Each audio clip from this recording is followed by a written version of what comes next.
दोस्तों, game of thrones की नई कहानी अगर आप लोगों को पसंद आए तो कृपया लाइक, शेयर और कमेंट करें। धन्यवाद। तीरी गीले फर और डर की गंध महसूस कर रही थी। उनके छोटे छोटे पंजे छाल को खरोंच रहे थे। शोर कुछ ऐसा ही लग रहा था और उसने इसे फिर से सुना, खनक और खरोंच। इसने उसे अपने पैरों पर खड़ा कर दिया। उसके कान खड़े हो गए और उसकी पूंछ उठ गई। वह चिल्लाया, एक लंबी गहरी कांपती हुई चीख। सोए हुए लोगों को जगाने के लिए चिल्लाया, लेकिन मानव चट्टान के ढेर अंधेरे और मृत थे।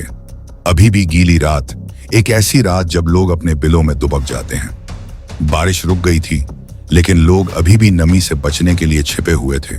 पत्थरों से बनी अपनी गुफाओं में आग के पास बैठे हुए थे। उसका भाई पेड़ों के बीच से फिसलता हुआ आया। लगभग उतना ही शांत चल रहा था जितना कि उसका दूसरा भाई, जिसे वह बहुत पहले से धुंधली तरह से याद करता था, खून से सनी आंखों वाला सफेद भाई। इस भाई की आंखें छाया के तालाब थीं, लेकिन उसकी गर्दन के पीछे का फर खड़ा था। उसने भी आवाजें सुनी थीं और जानता था कि वे खतरे का संकेत थीं। इस बार खनक और खरोंच के बाद फिसलन और पत्थर पर चमड़े के पैरों की नरम तेज आवाज आई। हवा में एक हल्की सी मानव गंध की गंध आई, जिसे वह नहीं जानता था। अजनबी, खतरा, मौत। वह आवाज की ओर भागा। उसका भाई उसके बगल में दौड़ रहा था। उनके सामने पत्थर की खोहें उभर आईं। दीवारें चिकनी और गीली थीं। उसने अपने दांत दिखाए, लेकिन मानव चट्टान ने कोई ध्यान नहीं दिया। एक गेट दिखाई दिया। एक काला लोहे का सांप सलाखों और खंभों के चारों ओर कसकर लिपटा हुआ था। जब वह उससे टकराया तो गेट हिल गया और सांप खनकने लगा और फिसलने लगा और फंस गया। सलाखों के बीच से वह दीवारों के बीच से गुजरने वाले लंबे पत्थर के बिल को देख सकता था, जो उस पार के पथरीले मैदान तक फैला हुआ था, लेकिन वहां से निकलने का कोई रास्ता नहीं था। वह अपने थूथन को सलाखों के बीच से जोर से दबा सकता था, लेकिन इससे ज्यादा नहीं। कई बार उसके भाई ने फाटक की काली हड्डियों को दांतों से तोड़ने की कोशिश की थी, लेकिन वे नहीं टूटी।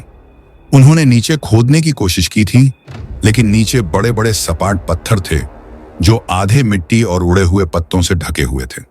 गुर्राते हुए वह फाटक के सामने आगे पीछे चहलकदमी करता रहा। फिर एक बार फिर उस पर झपटा। फाटक थोड़ा हिला और उसे पीछे की ओर पटक दिया। बंद। कुछ फुसफुसाया, जंजीर से बंधा हुआ। वह आवाज नहीं सुन सका। गंध नहीं, गंध नहीं। दूसरे रास्ते भी बंद थे। जहां मानव चट्टान की दीवारों में दरवाजे खुलते थे, वहां लकड़ी मोटी और मजबूत थी। बाहर निकलने का कोई रास्ता नहीं था। वहां है, फुसफुसाहट आई और ऐसा लगा जैसे वह सुइयों से ढके एक बड़े पेड़ की छाया देख सकता है, जो काली मिट्टी से एक आदमी की ऊंचाई से 10 गुना अधिक तिरछी हो रही थी। फिर भी जब उसने चारों ओर देखा कि वह वहां नहीं था। देववन के दूसरी ओर प्रहरी, जल्दी करो, जल्दी करो। रात के अंधेरे में एक दबी हुई चीख आई, जो बीच में ही रुक गई। तेजी से वह घूमा और पेड़ों में वापस चला गया। उसके पंजों के नीचे गीली पत्तियां सरसरा रही थीं। शाखाएं उसे कोड़े मार रही थीं, जैसे वह आगे निकल रहा था। वह अपने भाई को करीब से पीछे आते हुए सुन सकता था। वे हार्ट ट्री के नीचे और ठंडे तालाब के चारों ओर ब्लैकबेरी की झाड़ियों के बीच से, ओक और राख और नागफनी की झाड़ियों के बीच से जंगल के दूर किनारे पर पहुंचे। और वहां वह छाया थी जिसे उसने बिना देखे देखा था, छतों की ओर इशारा करते हुए तिरछा पेड़। प्रहरी प्रहरी विचार आया। उसे याद आया कि उस समय उस पर चढ़ना कैसा था। हर जगह सुइयां उसके नंगे चेहरे को खरोंचती हुई और उसकी गर्दन के पीछे गिरती हुई। उसके हाथों पर चिपचिपा रस, इसकी तीखी पाइन जैसी गंध। यह एक ऐसा पेड़ था जिस पर चढ़ना एक लड़के के लिए आसान था, जैसे कि यह झुका हुआ था, टेढ़ा था। शाखाएं एक दूसरे से इतनी सटी हुई थीं कि वे लगभग एक सीढ़ी बन गई थीं, छत तक झुकी हुई। गुर्राते हुए उसने पेड़ के आधार के चारों ओर सूंघते हुए एक पैर उठाया और मूत्र की धार से उस पर निशान बनाया। एक छोटी शाखा उसके चेहरे से टकराई और वह उस पर झपटा, मुड़ता और खींचता रहा जब तक कि लकड़ी टूटकर फट न गई। उसका मुंह सुइयों और रस के कड़वे स्वाद से भरा हुआ था। उसने अपना सिर हिलाया और गुर्राया। उसका भाई अपने घुटनों पर वापस बैठ गया और एक उल्लासपूर्ण चीख में अपनी आवाज ऊंची की। उसका गाना शोक से काला हो गया था। कोई रास्ता नहीं था। वे गिलहरी नहीं थे, न ही मनुष्य के बच्चे। वे पेड़ों के तनों पर नहीं चढ़ सकते थे, न ही वे नरम गुलाबी पंजे और अनाड़ी पैरों से चिपके हुए थे। वे धावक, शिकारी, खोजी थे। रात के उस पार, उन्हें घेरे हुए पत्थर के पार, कुत्ते जाग गए और भौंकने लगे। एक और फिर दूसरा और फिर सभी। बहुत शोर। उन्होंने भी इसे सूंघा। दुश्मनों और डर की गंध। एक हताश क्रोध ने उसे भर दिया, भूख की तरह गर्म। वह दीवार से दूर कूद गया, पेड़ों के नीचे भाग गया। शाखा और पत्ते की छाया उसके भूरे फर को छू रही थी। और फिर वह मुड़ा और तेजी से वापस भागा। उसके पैर उड़ रहे थे, गीली पत्तियों और देवदार की सुइयों को लात मार रहे थे। और थोड़ी देर के लिए वह एक शिकारी था और एक सींग वाला हिरण उसके सामने भाग रहा था। और वह उसे देख सकता था, सूंघ सकता था, और वह उसका पीछा करने के लिए पूरी ताकत से भागा। डर की गंध से उसका दिल धड़कने लगा और उसके जबड़ों से लार बहने लगी। और वह गिरते हुए पेड़ के पास पहुंचा और खुद को तने पर फेंक दिया। पंजे छाल को पकड़ने के लिए खरोंच रहे थे। वह ऊपर की ओर उछला, ऊपर, 2 छलांग, 3। मुश्किल से धीमा हुआ जब तक कि वह निचले अंगों के बीच नहीं पहुंच गया। शाखाओं ने उसके पैरों को उलझा दिया और उसकी आंखों पर मार पड़ी। भूरे हरे रंग की सुइयां बिखरी हुई थीं। जब वह उनके बीच से गुजर रहा था तो वह टूट रहा था। उसे धीमा होना पड़ा। कुछ उसके पैर में फंस गया और उसने उसे झपट्टा मारते हुए छुड़ाया। उसके नीचे तना संकरा हो गया। ढलान खड़ी, लगभग सीधी और गीली हो गई। जब उसने उस पर पंजे मारने की कोशिश की तो छाल त्वचा की तरह फट गई। वह 1/3 ऊपर चढ़ गया था, आधा, और छत लगभग पहुंच में थी। और फिर उसने एक पैर नीचे रखा और महसूस किया कि वह गीली लकड़ी के वक्र से फिसल गया। और अचानक वह फिसल गया, लड़खड़ा गया। वह डर और गुस्से में चिल्लाया, गिरता रहा और इधर उधर मुड़ता रहा जबकि जमीन उसे तोड़ने के लिए ऊपर उठ रही थी। और तब ब्रैन अपने एकाकी टॉवर कमरे में वापस आ गया। अपने कंबलों में उलझा हुआ, उसकी सांसें तेज चल रही थीं। समर! वह जोर से चिल्लाया, समर! उसका कंधा दर्द कर रहा था, मानो वह उस पर गिर गया हो। लेकिन वह जानता था कि यह केवल भेड़िए द्वारा महसूस की जा रही भावना का भूत था। जोजेन ने सच कहा, मैं एक जानवर हूं। बाहर वह कुत्तों के हल्के भौंकने की आवाज सुन सकता था। समुद्र आ गया है। यह दीवारों के ऊपर से बह रहा है, जैसा कि जोजेन ने देखा था। ब्रैन ने ऊपर के बार को पकड़ लिया और मदद के लिए चिल्लाते हुए खुद को ऊपर खींच लिया। कोई नहीं आया और एक पल के बाद उसे याद आया कि कोई नहीं आएगा। उन्होंने उसके दरवाजे से गार्ड को हटा दिया था। सर रॉड्रिक को लड़ने की उम्र के हर आदमी की जरूरत थी जिस पर वह हाथ रख सके। क्ले सेरविन 300 और लोगों को साथ लेकर मार्च में शामिल होने जा रहा था। और मास्टर लुविन ने उनके आगे कौवे भेजे थे, व्हाइट हार्बर एंड बैरोलैंड्स, और यहां तक कि वुल्फ्सवुड के अंदर की गहरी जगहों से भी सेना बुलाई थी। टॉरहेन के स्क्वायर पर डैगमर क्लेफ्ट जो नामक एक राक्षसी युद्ध प्रमुख ने हमला किया था। ओल्ड नान ने कहा कि उसे मारा नहीं जा सकता, क्योंकि एक बार एक दुश्मन ने कुल्हाड़ी से उसका सिर 2 टुकड़ों में काट दिया था। लेकिन डैगमर इतना भयंकर था कि उसने बस दोनों हिस्सों को वापस एक साथ धकेल दिया और उन्हें तब तक पकड़ कर रखा जब तक वे ठीक नहीं हो गए। क्या डैगमर जीत सकता था? टॉरेन का स्क्वायर विंटरफेल से कई दिनों की दूरी पर था। फिर भी ब्रैन ने खुद को बिस्तर से खींचा। आओ ना आओ, मैं कट्टा सा बार दर बार हिलता रहा जब तक कि वह खिड़कियों तक नहीं पहुंच गया। शटर वापस घुमाते समय उसकी उंगलियां थोड़ी लड़खड़ा रही थीं। यार्ड खाली था और सभी खिड़कियां जिन्हें वह देख सकता था काली थीं। विंटरफेल सो गया था। होडोर! उसने जितनी ऊंची हो सके उतनी जोर से चिल्लाया। होडोर अस्तबल के ऊपर सो रहा होगा, लेकिन शायद अगर वह जोर से चिल्लाए तो वह सुन सकता था, या कोई सुन सकता था। होडोर, जल्दी आओ! ओशा, मीरा, जोजेन, कोई भी! ब्रैन ने अपने हाथों को उसके मुंह के चारों ओर रखा। उसने एक चमड़े की जर्किन पहनी हुई थी जिस पर एक दूसरे पर ओवरलैपिंग लोहे के डिस्क लगे हुए थे, और उसके एक हाथ में एक डेर्क था और उसकी पीठ पर एक कुल्हाड़ी बंधी हुई थी। तुम्हें क्या चाहिए? ब्रान ने डरते हुए पूछा। यह मेरा कमरा है, तुम यहां से चले जाओ। थियोन ग्रेजॉय उसके पीछे शयन कक्ष में गया। हम यहां तुम्हें नुकसान पहुंचाने के लिए नहीं है ब्रान। थियोन! ब्रान को राहत से चक्कर आ रहा था। क्या रॉब ने तुम्हें भेजा है? क्या वह भी यहाँ है? रॉब बहुत दूर है, वह आसान अब तुम्हारी मदद नहीं कर सकता। मेरी मदद करो। वह उलझन में था। मुझे डराओ मत थियोन, मैं अब राजकुमार थियोन हूं। हम दोनों राजकुमार हैं ब्रान। किसने इसका सपना देखा होगा, लेकिन मैंने तुम्हारा महल ले लिया है मेरे राजकुमार। विंटरफेल, ब्रान, मैंने 4 आदमियों को दीवारों के ऊपर से पंजों और रस्सियों के साथ भेजा और उन्होंने हम बाकी लोगों के लिए एक पीछे का दरवाजा खोल दिया। मेरे आदमी अभी भी तुम्हारे आदमियों से निपट रहे हैं। मैं तुमसे वादा करता हूं, विंटरफेल मेरा है। ब्रान को समझ नहीं आया, लेकिन तुम पिता के वार्ड हो और अब तुम और तुम्हारा भाई मेरे वार्ड हो। जैसे ही लड़ाई खत्म होगी, मेरे आदमी तुम्हारे बाकी लोगों को ग्रेट हॉल में इकट्ठा करेंगे। तुम और मैं उनसे बात करने जा रहे हैं। तुम उन्हें बताओगे कि तुमने विंटरफेल को मेरे हवाले कैसे किया है और उन्हें अपने नए स्वामी की सेवा करने और उनकी आज्ञा मानने का आदेश दोगे, जैसा उन्होंने पुराने स्वामी की सेवा की थी। मैं नहीं करूंगा, ब्रान ने कहा। हम तुमसे लड़ेंगे और तुम्हें बाहर निकाल देंगे। मैंने कभी हार नहीं मानी। तुम मुझे यह कहने पर मजबूर नहीं कर सकते कि मैंने हार मानी है। यह कोई खेल नहीं है ब्रान, इसलिए मेरे साथ लड़के जैसा व्यवहार मत करो। मैं इसके लिए खड़ा नहीं होऊंगा। मेरा है, लेकिन ये लोग अभी भी तुम्हारे हैं। अगर राजकुमार उन्हें सुरक्षित रखना चाहता है तो उसे वही करना चाहिए जो उसे बताया गया है। वह उठकर दरवाजे की ओर चला गया। कोई तुम्हें कपड़े पहनाकर ग्रेट हॉल में ले जाएगा। तुम जो कहना चाहते हो उस पर ध्यान से सोचो। प्रतीक्षा ने ब्रैन को पहले से भी अधिक असहाय महसूस कराया। वह खिड़की की सीट पर बैठा अंधेरे टावरों और छाया की तरह काली दीवारों को घूरता रहा।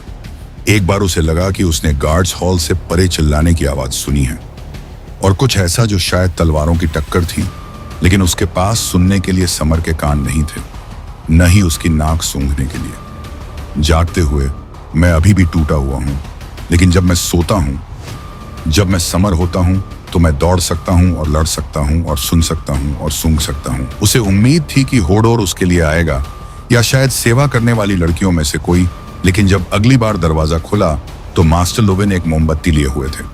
ब्रान बच, उन्होंने कहा, तुम्हें पता है क्या हुआ है? तुम्हें बताया गया है?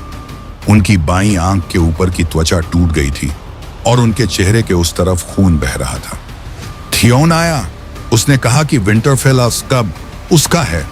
मास्टर ने मोमबत्ती नीचे रख दी और अपने गाल से खून पोंछा। वे खाई में तैर गए, हुक और रस्सी के सहारे दीवारों पर चढ़ गए, भीगे और टपकते हुए हाथ में स्टील लेकर आए। वह दरवाजे के पास कुर्सी पर बैठ गया, दूसरा वैसा शरीफ भेजा, जबकि ताजा खून बह रहा था। एलेबेली गेट पर था। उन्होंने उसे बुर्ज में आश्चर्यचकित किया और उसे मार डाला। हेहेड भी घायल हो गया। मेरे पास 2 कौवों को भेजने का समय था, इससे पहले कि वे अंदर घुस आते। सर रॉड्रिक ने हमारे बहुत से लोगों को मार डाला, लेकिन मैं भी उतना ही दोषी हूं जितना कि वह है। मैंने कभी ऐसा खतरा नहीं देखा, और ये कहा मैंने कभी नहीं। जोजेन ने इसे देखा। ब्रैन ने सोचा, बेहतर होगा कि तुम मुझे कपड़े पहनाने में मदद करो। हाँ, ऐसा ही है। ब्रैन के बिस्तर के पैर में लोहे से बनी भारी संदूक में मास्टर ने छोटे कपड़े, पतलून और अंगरखा पाया। आप विंटरफेल में स्टार्क हैं और रॉब के वारिस हैं। आपको राजसी दिखना चाहिए। साथ में उन्होंने उसे एक लॉर्ड की तरह कपड़े पहनाए। थियोन चाहता है कि मैं महल छोड़ दूं, ब्रैन ने कहा, जब मास्टर चांदी और जेट के अपने पसंदीदा भेड़िए के सिर के क्लैस्प के साथ लबादा बांध रहा था। इसमें कोई शर्म की बात नहीं है। एक लॉर्ड को अपने छोटे लोगों की रक्षा करनी चाहिए। क्रूर जगह क्रूर लोगों को जन्म देती है। ब्रैन, इन लोहे के लोगों से निपटते समय इसे याद रखना। आपके लॉर्ड पिता ने थियोन को शांत करने के लिए जो कुछ भी कर सकते थे किया, लेकिन मुझे डर है कि यह बहुत कम और बहुत देर हो चुकी थी। उनके लिए आया आयरन मैन एक मोटा शरीर वाला आदमी था, जिसकी आधी छाती कोयले जैसी काली दाढ़ी थी। उसने लड़के को आसानी से संभाला, हालांकि वह इस काम से बहुत खुश नहीं दिख रहा था। रिकन का शयन कक्ष सीढ़ियों से आधा मोड़ नीचे था। 4 साल का बच्चा जगाए जाने पर चिड़चिड़ा हो गया। मुझे माँ चाहिए, उसने कहा। मुझे वह चाहिए और शैगी डॉग भी। तुम्हारी माँ बहुत दूर है मेरे राजकुमार। मास्टर लोवेन ने बच्चे के सिर पर एक बेडरोब खींचा। लेकिन मैं यहाँ हूँ। और ब्रैन, उसने रिकन का हाथ पकड़ा और उसे बाहर ले गया। नीचे वे मीरा और जोजेन को उनके कमरे से एक गंजे आदमी द्वारा ले जाया जा रहा था, जिसका भाला उससे 3 फीट लंबा था। जब जोजेन ने ब्रैन को देखा तो उसकी आंखें दुख से भरी हरी झील थीं। अन्य आयरन मैन ने फ्रे को भगा दिया था। तुम्हारे भाई ने अपना राज्य खो दिया है, लिटिल वॉल्डर ने ब्रैन से कहा। अब तुम कोई राजकुमार नहीं हो, बस एक बंधक हो। तो तुम भी, जोजेन ने कहा। और मैं, और हाय, और हम सभी। कोई भी तुमसे बात नहीं कर रहा था, फ्रॉगेटर। आयरन मैन में से एक मशाल लेकर उनके आगे चला गया, लेकिन बारिश फिर से शुरू हो गई थी और जल्द ही उसे डुबो दिया। जैसे ही वे यार्ड में तेजी से आगे बढ़े, कोशिश है वे गॉडवुड में डायरवुल्फों की चीखें सुन सकते थे। मुझे उम्मीद है कि समर को पेड़ से गिरने से चोट नहीं लगी होगी। थियोन ग्रेजॉय स्टार्क्स की ऊंची सीट पर बैठा था। उसने अपना लबादा उतार दिया था। बढ़िया मेल की शर्ट के ऊपर उसने अपने घर के सुनहरे क्रैकन से सजी एक काली सरकोट पहनी थी। उसके हाथ चौड़े पत्थर की भुजाओं के सिरों पर उकेरे गए भेड़ियों के सिरों पर टिके हुए थे। थियोन रॉब की कुर्सी पर बैठा है, रिकन ने कहा। चुप रहो रिकन। ब्रैन को उनके आसपास के खतरे का एहसास हो रहा था। लेकिन उसका भाई बहुत छोटा था। कुछ मशालें जलाई गई थीं और बड़े चूल्हे में आग जलाई गई थी, लेकिन हॉल का अधिकांश हिस्सा अंधेरे में था। दीवारों के खिलाफ बेंचों के ढेर के साथ बैठने के लिए कोई जगह नहीं थी, इसलिए महल के लोग छोटे छोटे समूहों में खड़े थे, बोलने की हिम्मत नहीं कर रहे थे। उसने बूढ़ी नान को देखा। उसका दांतहीन मुंह खुल रहा था और बंद हो रहा था। हेहेड को 2 अन्य गार्डों के बीच ले जाया गया। उसकी नंगी छाती पर खून से सनी पट्टी बंधी थी। पॉक्सी टिम बेसुध होकर रोया। और बेथ कैसल डर से चिल्लाई, हमारे यहाँ क्या है? थियोन ने रीड्स और फ्रे से पूछा। ये लेडी कैटलिन के वार्ड हैं। दोनों का नाम वॉल्डर फ्रे है, मास्टर लुविन ने समझाया। और ये जोजेन रीड और उनकी बहन मीरा हैं, ग्रेवाटर वॉच के हाउलैंड रीड के बेटे और बेटी, जो विंटरफेल के प्रति अपनी वफादारी की शपथ को नवीनीकृत करने आए हैं। कुछ लोग इसे गलत समय कह सकते हैं, थियोन ने कहा। हालांकि मेरे लिए नहीं। यहां तुम हो और यहां रहोगे। उसने उच्च सीट खाली कर दी। राजकुमार को यहां लाओ, लॉरेन। काली दाढ़ी वाले आदमी ने ब्रैन को पत्थर पर फेंक दिया, जैसे कि वह जई की बोरी हो। लोगों को अभी भी ग्रेट हॉल में ले जाया जा रहा था।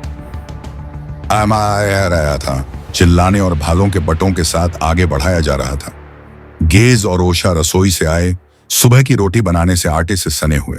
मिकेन को उन्होंने गालियां देते हुए घसीटा। फर्लेन लंगड़ाते हुए अंदर आया, पल्ला को सहारा देने के लिए संघर्ष कर रहा था। उसकी पोशाक 2 टुकड़ों में फट गई थी। उसने उसे मुट्ठी से थामे रखा और ऐसे चल रही थी जैसे हर कदम पीड़ादायक हो। सेप्टन चिल मदद करने के लिए दौड़ा, लेकिन एक आयरन मैन ने उसे फर्श पर गिरा दिया। दरवाजे से अंदर आने वाला आखिरी आदमी कैदी रीक था, जिसकी बदबू उसके आगे आगे थी, पकी हुई और तीखी। उसकी गंध से ब्रैन के पेट में मरोड़ उठ रही थी। हमने इसे एक टावर सेल में बंद पाया, उसके अनुरक्षक ने घोषणा की।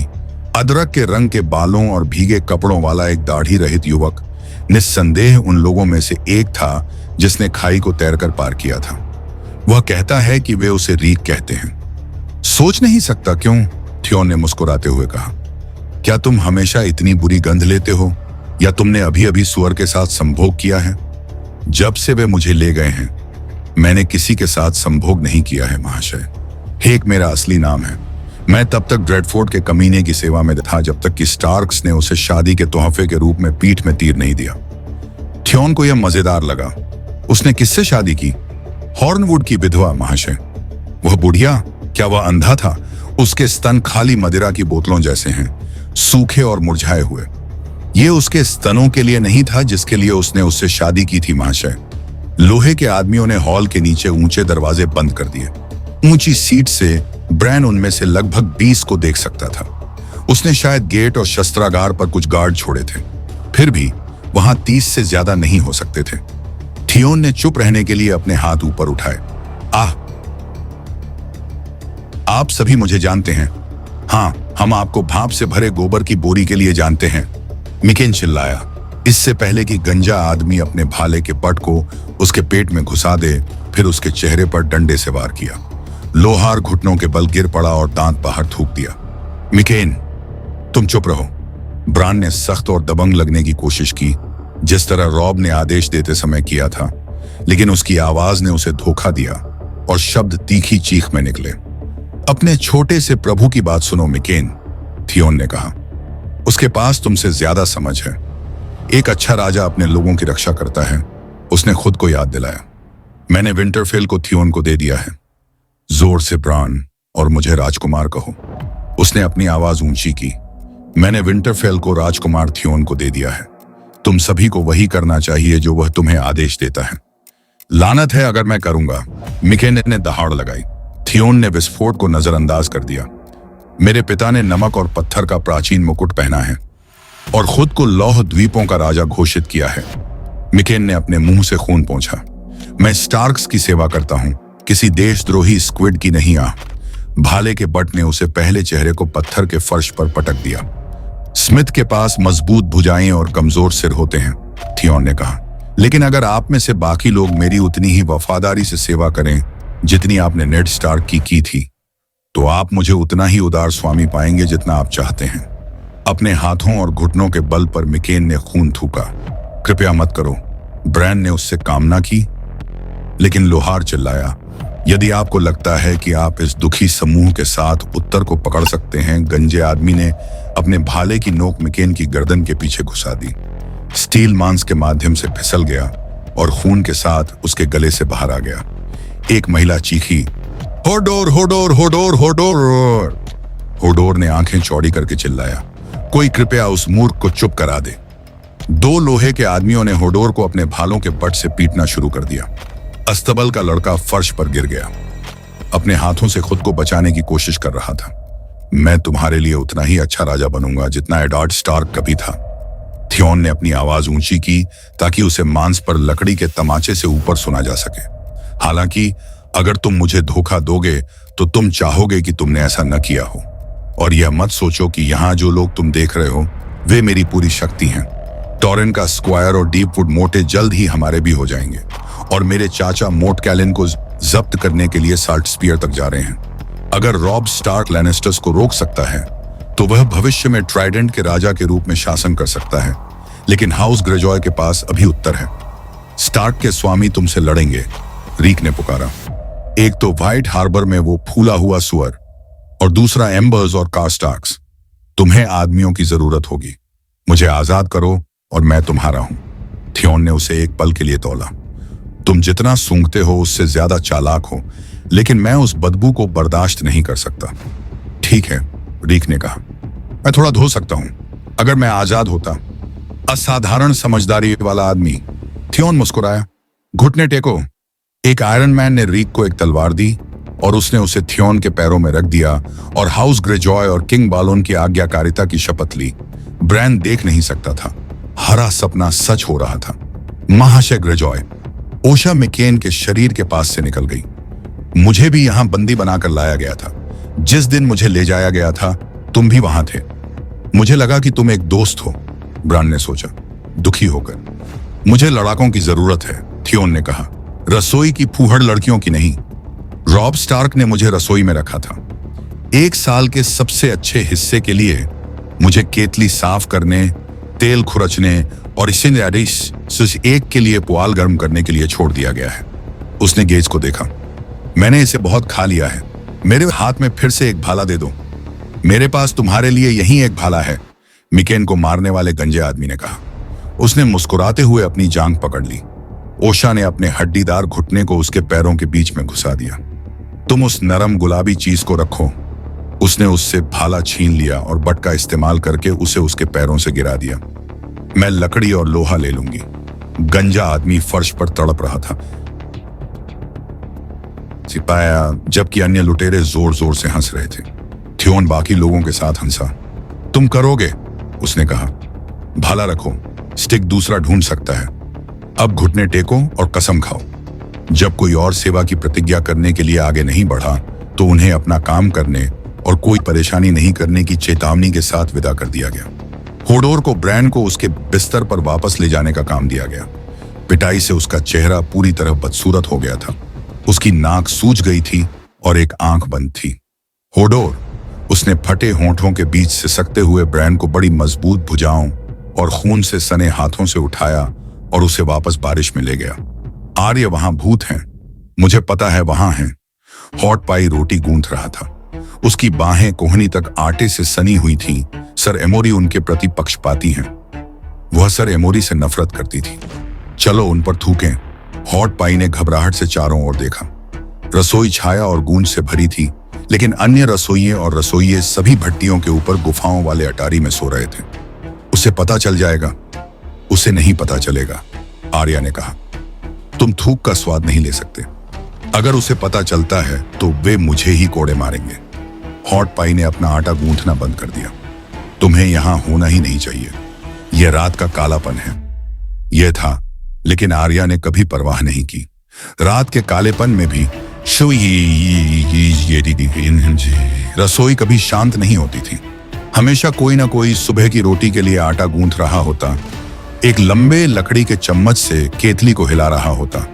उसका असली नाम मेबल था, लेकिन उसकी बहती आंखों के कारण सभी उसे पिंकाई कहते थे। वह एक बार भी बेहोश नहीं हुआ। हर सुबह वह अपना उपवास शराब पीकर तोड़ता था। हर शाम वह रात के खाने के बाद नशे में धुत होकर सो जाता था। उसकी ठुड्डी से शराब के रंग का थूक बहता रहता था। आर्या तब तक इंतजार करती जब तक वह उसे खर्राटे लेते हुए नहीं सुन लेती। फिर नंगे पांव नौकर की सीढ़ी पर चढ़ जाती और चूहे से ज्यादा शोर नहीं मचाती। वह न तो मोमबत्ती ले जाती थी और न ही मोमबत्ती। सिरियो ने उसे एक बार बताया था कि अंधेरा उसका दोस्त हो सकता है, और वह सही था। अगर उसके पास देखने के लिए चांद और तारे होते तो वह काफी था। मुझे यकीन है कि हम भाग सकते थे और पिंकाई को पता भी नहीं चलेगा कि मैं चली गई हूं, उसने हॉट पाई से कहा। मैं भागना नहीं चाहती। यहां रहना उन जंगलों से बेहतर है। मैं कोई कीड़ा नहीं खाना चाहती। लो, बोर्ड पे थोड़ा आटा छिड़क दो। आर्या ने अपना सिर हिलाया। वह क्या है? क्या? मुझे नहीं पता। अपने कानों से सुनो, अपने मुंह से नहीं। वह एक युद्ध का सीन था। 2 धमाके, क्या तुमने नहीं सुना? और वहां वह पोर्टकुलिस जंजीर है। कोई बाहर जा रहा है या अंदर आ रहा है? देखना चाहते हो? लॉर्ड टैबिन के अपने मेजबान के साथ मार्च करने के बाद से हरेनहाल के द्वार नहीं खोले गए थे। मैं सुबह की रोटी बना रही हूं। उसने फिर भी एक चुरा लिया और बाहर जाते समय उसे खा लिया। यह कटे हुए मेवे, फल और पनीर से भरा हुआ था। क्रस्ट परतदार और अभी भी ओवन से गर्म था। सर एमोरी का टार्ट खाने से आर्या को साहसी महसूस हुआ। नंगे पांव, निश्चित पांव, हल्के पांव। उसने अपनी सांस के नीचे गाना गाया। मैं हैरनहाल में भूत हूं। हॉर्न ने महल को नींद से जगा दिया था। लोग यह देखने के लिए वार्ड में बाहर आ रहे थे कि शोर किस बारे में है। आर्या दूसरों के साथ मिल गई।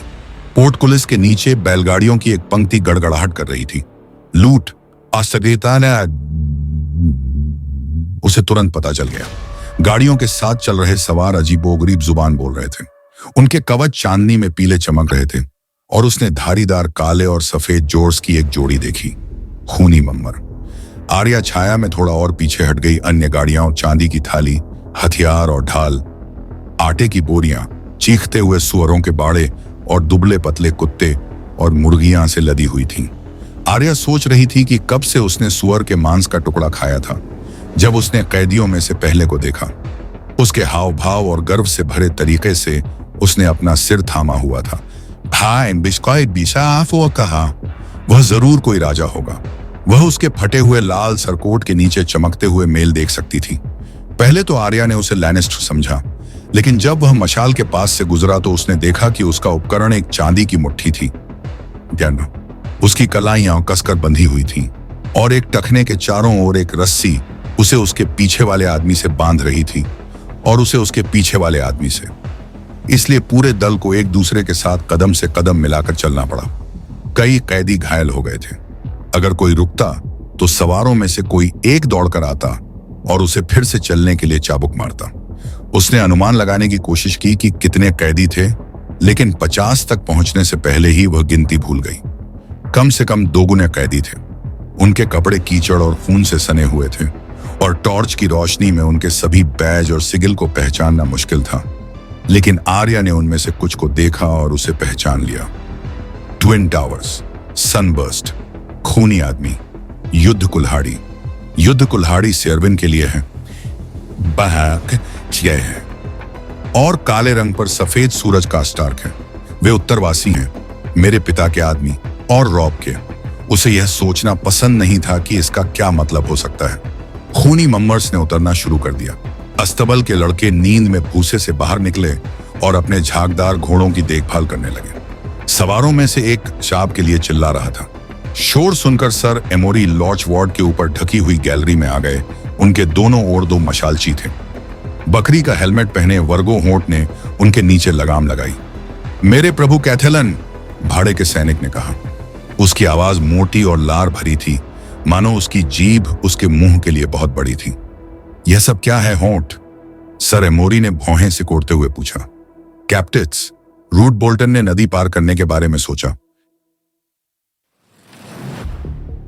लेकिन मेरे बहादुर साथियों ने उसके जहाज को टुकड़े टुकड़े कर दिया।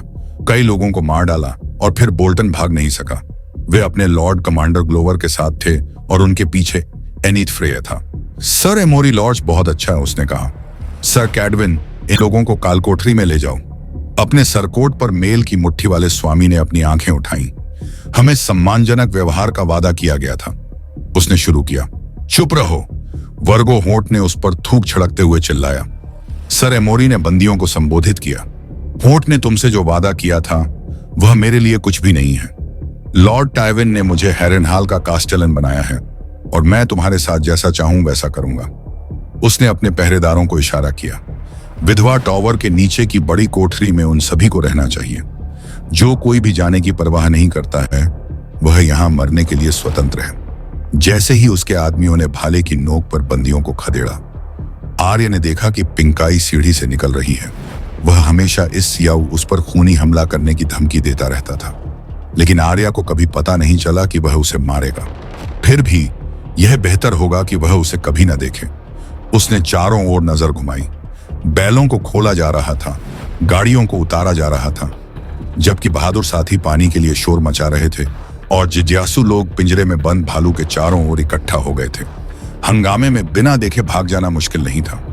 वह जिस रास्ते से आई थी उसी रास्ते से वापस चली गई, इससे पहले कि कोई उसे देखे और उसे काम पर लगाने के बारे में सोचे। मिस्टर हम उत्साहित तो पीछे वह नजरों से ओझल हो जाना चाहती थी। द्वारों और अस्तबलों से दूर महान महल काफी हद तक सुनसान था। उसके पीछे शोर कम हो गया। एक घुमावदार हवा का झोंका आया, जिससे वेलिंग टावर की दरारों से एक ऊंची कांपती हुई चीख निकली। गॉडवुड में पेड़ों से हेलो दोस्तों, ये हमारा वीडियो है। वीडियो को आप ले सकते हैं, हमें कोई समस्या नहीं है। नॉवेल ऑफ किंग चैनल को सब्सक्राइब करें। लाइक, शेयर और ज्यादा से ज्यादा कमेंट करना। अगले पार्ट के लिए धन्यवाद। पत्तियां गिरने लगी थी और वह सुन सकती थी कि वे सुनसान आंगन और खाली इमारतों के बीच से गुजर रही हैं। हवा के पत्थरों पर उन्हें उड़ाते हुए एक हल्की सी आवाज कर रही थी। अब जबकि हर्रेनहाल एक बार फिर से लगभग खाली हो गया था, धन आस पास है नाइट ध्वनि यहां अजीबोगरीब हरकतें कर रही थी। कभी कभी ऐसा लगता था कि पत्थर शोर को पी रहे हैं और यार्ड को खामोशी की चादर में ढक रहे हैं। कभी कभी गूंज का अपना जीवन होता था, इसलिए हर कदम एक भूतिया सेना की आवाज बन जाता था और हर दूर की आवाज एक भूतिया दावत। अजीबोगरीब आवाजें उन चीजों में से एक थीं जो हॉट पाई को परेशान करती थीं, लेकिन आर्या को नहीं। छाया की तरह शांत वह बीच की बेली में टावर ऑफ ड्रेड के चारों ओर और खाली म्यूज के बीच से गुजरी, जहां लोगों ने कहा कि मृतबाजों की आत्माएं भूतिया पंखों से हवा में हलचल मचाती हैं। वह जहां चाहे जा सकती थी। गैडिसन में 100 से ज्यादा लोग नहीं थे, इतनी छोटी टुकड़ी कि वे हारेनहाल में खो गए। हॉल ऑफ 100 हर्ट्स को बंद कर दिया गया था, साथ ही कई छोटी इमारतों यहां तक कि वेलिंग टावर को भी बंद कर दिया गया था। सर एमोरी लॉज किंग्सपायर में कैस्टेलन के कक्षों में रहते थे, जो खुद एक लॉर्ड के कक्ष जितना विशाल था, और आर्य और दूसरे नौकर उसके नीचे के तहखानों में चले गए थे ताकि वे नजदीक रहें। जब लॉर्ड टाइविन निवास में थे, अब बात समय में थे, तो हमेशा एक आदमी से हथियार आपके व्यवसाय के बारे में जानना चाहता था, लेकिन अब 1000 दरवाजों की रखवाली के लिए सिर्फ 100 आदमी बचे थे और किसी को नहीं पता था कि कौन कहां होना चाहिए। या ज्यादा परवाह नहीं थी। जब वह शस्त्रागार से गुजरी तो आर्य ने हथौड़े की आवाज सुनी। ऊंची खिड़कियों से गहरी नारंगी चमक चमक रही थी। वह छत पर चढ़ गई और नीचे झांका। जेंड्री एक ब्रेस्ट प्लेट बना रहा था। जब वह काम करता था तो उसके लिए धातु, धौंकनी, आग के अलावा कुछ भी नहीं था। हथौड़ा उसकी बांह का हिस्सा जैसा था। उसने उसकी छाती में मांसपेशियों के खेल को देखा और उसके द्वारा बनाए गए स्टील के संगीत को सुना। वह मजबूत है, उसने सोचा। जैसे ही उसने ब्रेस्ट प्लेट को बुझाने वाले कुंड में डुबाने के लिए लंबे हैंडल वाले चिमटे को उठाया, आर्या खिड़की से फिसलकर उसके बगल में फर्श पर कूद गया। उसे देखकर वह हैरान नहीं हुआ। तुम्हें बिस्तर पर होना चाहिए लड़की। ब्रेस्ट प्लेट ने बिल्ली की तरह फुफकार मारी जब उसने इसे ठंडे पानी में डुबाया। यह सब शोर क्या था? वर्गो होट कैदियों के साथ वापस आ गया है। मैंने उनके बैज देखे। डीपवुड मोटे से एक ग्लोवर है, वह मेरे पिता का आदमी है। बाकी भी ज्यादातर। अचानक आर्य को पता चल गया कि उसके पैर उस यहां क्यों लाए थे। तुम्हें उन्हें बाहर निकालने में मेरी मदद करनी होगी। गेंड्री हंसा।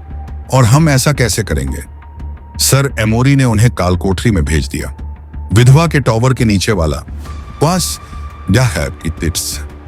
वह सिर्फ एक बड़ा सेल है। तुम अपने हथौड़े से दरवाजा तोड़ सकते हो, जबकि पहरेदार देखते हैं और शर्त लगाते हैं कि मुझे कितने में वार करने पड़ेंगे। शायद। आर्या ने अपने होंठ चबाए। हमें पहरेदारों को मारना होगा। हम ऐसा कैसे कर सकते हैं? शायद उनमें से बहुत सारे नहीं होंगे। अगर 2 हैं तो यह तुम्हारे और मेरे लिए बहुत ज्यादा है। तुमने उस गांव में कभी कुछ नहीं सीखा है ना? तुम ये कोशिश करो और वर्गो होंठ तुम्हारे हाथ पैर काट देगा जिस तरह से वह करता है। गेंड्री ने फिर से चिमटा उठाया। तुम डर रही हो? मुझे अकेला छोड़ दो लड़की। जेंड्री, 100 उत्तरी लोग हैं, शायद ज्यादा भी। मैं उन सभी को गिन नहीं सकता। सर एमोरी के पास जितने लोग हैं उतने ही हैं।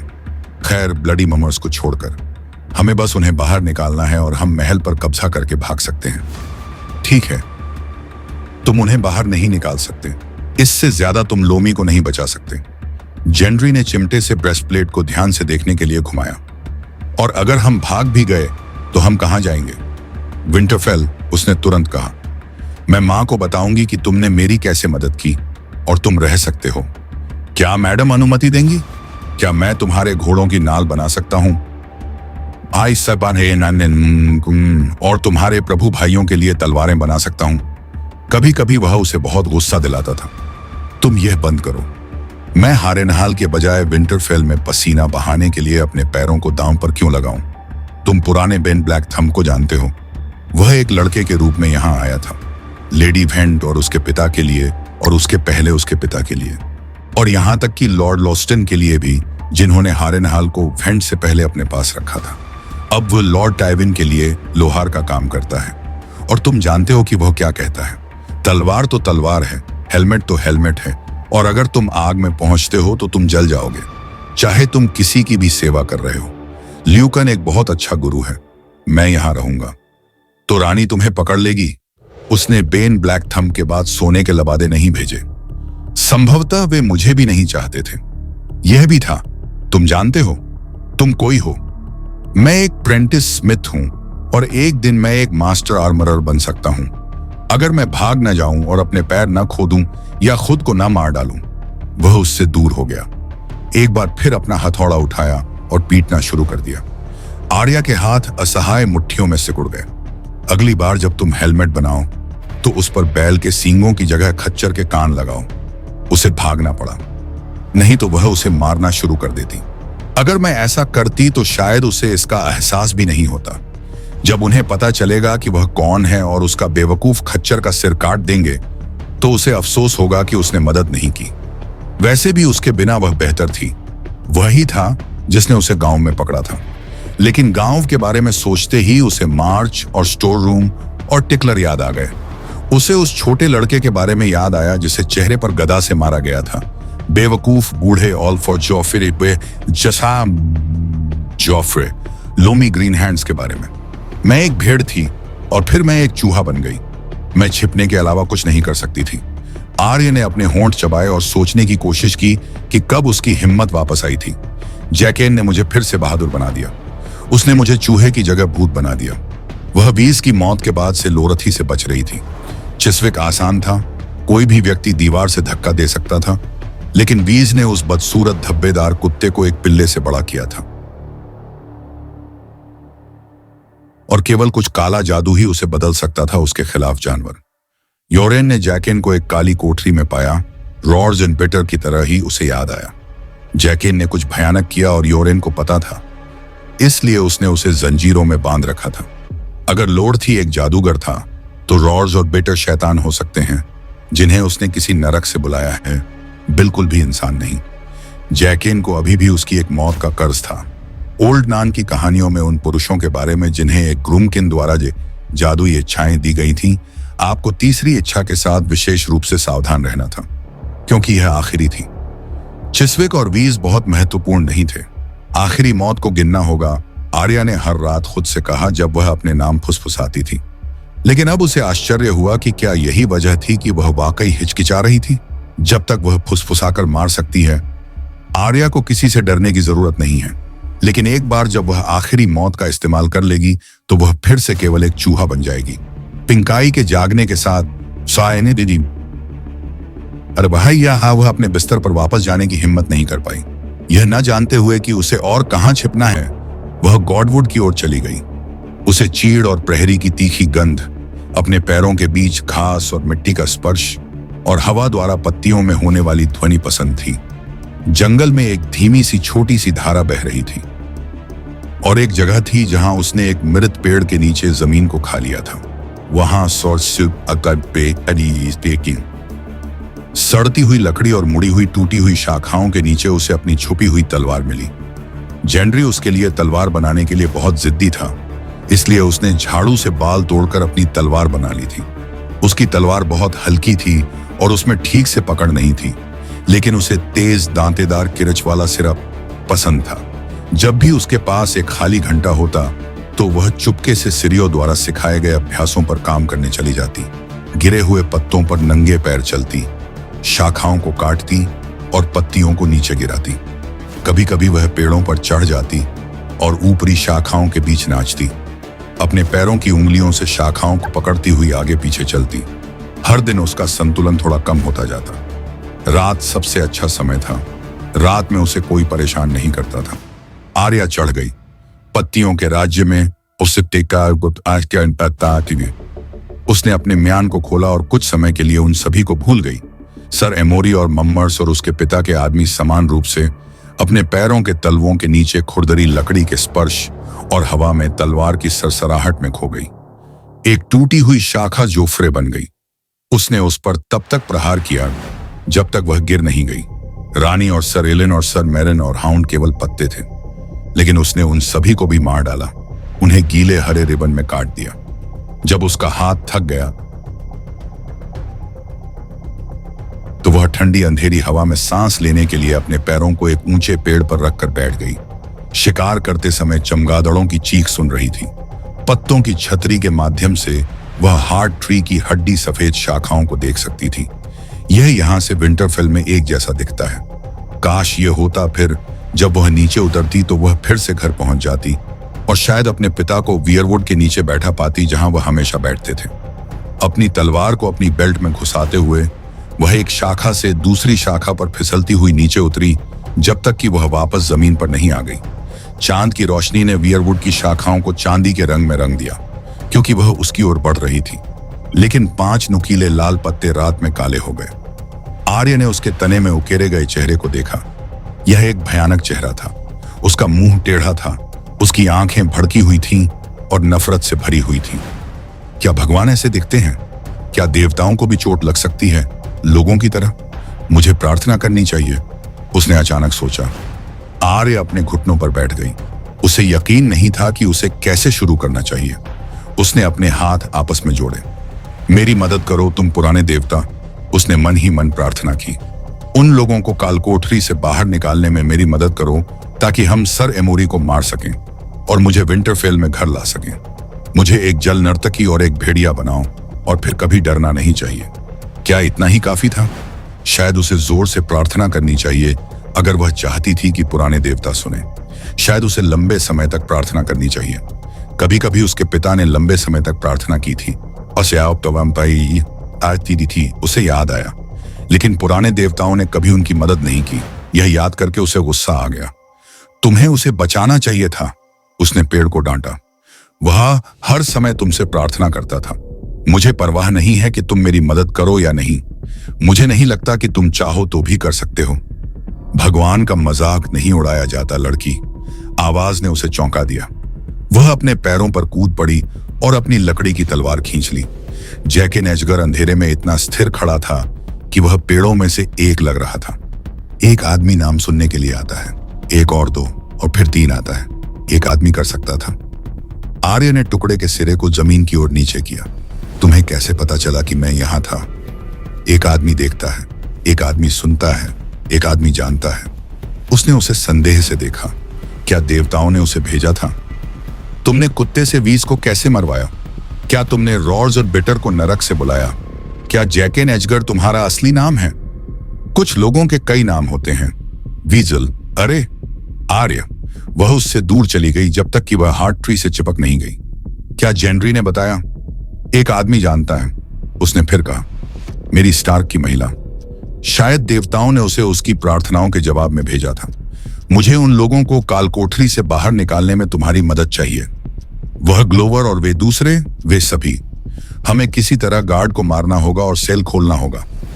एक लड़की भूल जाती है, उसने धीरे से कहा। उसके पास दो हैं, तीन बकाया थे। अगर एक गार्ड को मरना है तो उसे केवल उसका नाम बोलने की जरूरत है। लेकिन एक गार्ड पर्याप्त नहीं होगा। हमें सेल खोलने के लिए उन सभी को मारना होगा। आर्य ने रोने से बचने के लिए अपने होंठ जोर से काटे। मैं चाहती हूं कि तुम उत्तरी लोगों को बचाओ जैसे मैंने तुम्हें बचाया है। उसने निर्दयता से उसकी ओर देखा। एक भगवान से 3 जीवन छीन लिए गए। 3 जीवन का बदला चुकाना होगा। देवताओं का मजाक नहीं उड़ाया जाता। उसकी आवाज रेशम और स्टील की थी। मैंने कभी मजाक नहीं किया। उसने एक पल के लिए सोचा। नाम? क्या मैं किसी का नाम ले सकता हूं और तुम उसे मार दोगे? जैकिन एजगर ने अपना सिर झुकाया। एक आदमी ने कहा है। किसी ने? उसने दोहराया। एक आदमी, एक औरत, एक छोटा बच्चा, या लॉर्ड टायविन, या हाई सेप्टन, या आपके पिता। एक आदमी का पिता बहुत पहले मर चुका है, लेकिन अगर वह जीवित होता, और क्या आप उसका नाम जानते हैं? ताप के आदेश पर मर जाता। कसम खाओ, निर्णय, आर्य ने कहा। देवताओं की कसम खाओ। समुद्र और हवा के सभी देवताओं की, और यहां तक कि आग के देवता की भी मैं कसम खाता हूं। उसने वियरवुड के मुंह में हाथ रखा। 7 नए देवताओं और अनगिनत पुराने देवताओं की मैं कसम खाता हूं। उसने कसम खाई है, भले ही मैंने राजा का नाम लिया हो। नाम बोलो और मौत आ जाएगी। कल चांद के मुड़ने पर, इस दिन से 1 साल बाद यह आ जाएगी। एक आदमी पक्षी की तरह नहीं उड़ता, लेकिन एक पैर चलता है और फिर दूसरा, और एक दिन एक आदमी वहां होता है और एक राजा मर जाता है। वह उसके बगल में घुटनों के बल बैठ गया, इसलिए वे आमने सामने थे। एक लड़की फुसफुसाती है अगर उसे जोर से बोलने में डर लगता है। अभी फुसफुसाओ। क्या यह जोफ्रे है? आर्य ने अपने होंठ उसके कान पर रखे। यह जैकिन एजगर है। जलते हुए खलिहान में भी पाए तंपी। चारों ओर आग की ऊंची दीवारें और खुद को जंजीरों में जकड़े हुए वह इतना व्याकुल नहीं लग रहा था जितना अब लग रहा था। एक लड़की, वह मजाक कर रही है। तुमने कसम खाई। देवताओं ने तुम्हारी कसम सुनी। देवताओं ने सुनी। अचानक उसके हाथ में एक चाकू था जिसका ब्लेड उसकी छोटी उंगली जितना पतला था। चाहे वह उसके लिए था या उसके लिए, आर्या कुछ नहीं कह पाई। एक लड़की रोएगी। एक लड़की अपनी इकलौती दोस्त खो देगी। तुम मेरी दोस्त नहीं हो, एक दोस्त मेरी मदद करेगा। वह उससे दूर हट गई, अपने पैरों की एड़ियों पर संतुलन बनाते हुए, ताकि कहीं वह चाकू न फेंक दे। मैं कभी किसी दोस्त को नहीं मारूंगा। जैकिन के चेहरे पर मुस्कान आई और चली गई। अगर किसी दोस्त ने मदद की तो एक लड़की शायद दूसरा नाम बताएगी। लड़की शायद दूसरा नाम बताएगी, उसने कहा। अगर किसी दोस्त ने मदद की। चाकू गायब हो गया। आओ। अब उसने कभी नहीं सोचा था कि वह इतनी जल्दी कार्रवाई करेगा। एक आदमी कांच में रेत की फुसफुसाहट सुनता है। एक आदमी तब तक नहीं सोएगा जब तक कोई लड़की एक निश्चित नाम वापस नहीं ले लेती। अब निताओ। दुष्ट बच्चे। मैं एक दुष्ट बच्ची नहीं हूं, उसने सोचा। मैं एक भयानक भेड़िया हूं। और हारेन हाल में भूत हूं। उसने अपनी झाड़ू को वापस उसके छिपने की जगह पर रख दिया और गॉडवुड से उसका पीछा किया। घंटे के बावजूद हारेन हाल में बेचैनी से हलचल मची हुई थी। वर्गो होंठ के आने से सारी दिनचर्या अस्त व्यस्त हो गई थी। बैलगाड़ियां, बैल और घोड़े सभी यार्ड से गायब हो गए थे। लेकिन भालू का पिंजरा अभी भी वहां था। इससे बाहरी और मध्य वार्डों को विभाजित करने वाले पुल के धनुषाकार हिस्से से लटका दिया गया था, भारी जंजीरों पर लटका हुआ, जमीन से कुछ फीट ऊपर। मशालों की एक अंगूठी ने क्षेत्र को रोशनी से नहला दिया। अस्तबल के कुछ लड़के भालू को दहाड़ने और बड़बड़ाने के लिए पत्थर फेंक रहे थे। पूरे वार्ड में बैरक हॉल के दरवाजे से रोशनी फैल रही थी। साथ में टैंकर्ड की खटपट और शराब के लिए पुकारने वाले लोग थे। एक दर्जन आवाजों ने आर्या के कानों के लिए अजीब सी कर्कश भाषा में एक गाना शुरू कर दिया। उसे एहसास हुआ कि वे सोने से पहले पी रहे हैं और खा रहे हैं। पिंकाई ने मुझे जगाने, परोसने में मदद करने के लिए भेजा गया है। उसे पता चल जाएगा कि मैं सो नहीं रहा हूं, लेकिन संभवतः वह बहादुर साथियों और सर एमोरी की सेना के उन लोगों के लिए पानी डालने में व्यस्त था जो उनके साथ शामिल हो गए थे। वे जो शोर मचा रहे थे वह एक अच्छा विकर्षण होगा। भूखे देवता आज रात खून पर दावत करेंगे अगर कोई आदमी यह काम करेगा, जैकेन ने कहा।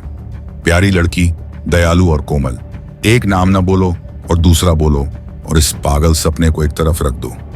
मैं नहीं करूंगा। बस ऐसे ही वह हार मान गया। काम हो जाएगा, लेकिन एक लड़की को आज्ञा माननी होगी। एक आदमी के पास बात करने का समय नहीं है।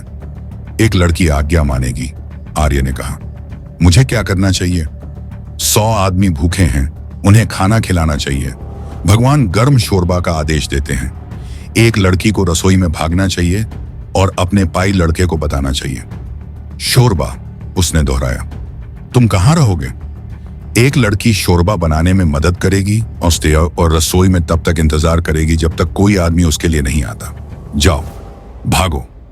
हॉट पाई अपनी रोटियां ओवन से निकाल रहा था जब वह रसोई में घुसी, लेकिन वह देनहा अब अकेला नहीं था।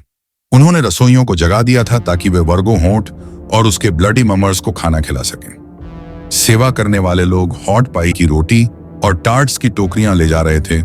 मुख्य रसोइया हैम से ठंडे स्लाइस काट रहा था। थूकने वाले लड़के खरगोशों को घुमा रहे थे, जबकि बर्तन बनाने वाली लड़कियां उन पर शहद लगा रही थीं। महिलाएं प्याज और गाजर काट रही थीं। तुम्हें क्या चाहिए वीजल? मुख्य रसोइये ने उसे देखते ही पूछा। शोरबा, उसने घोषणा की। मेरे स्वामी को शोरबा चाहिए। उसने अपने नक्काशीदार चाकू को आग की लपटों के ऊपर लटकी हुई लोहे की काली केतली पर झटका दिया।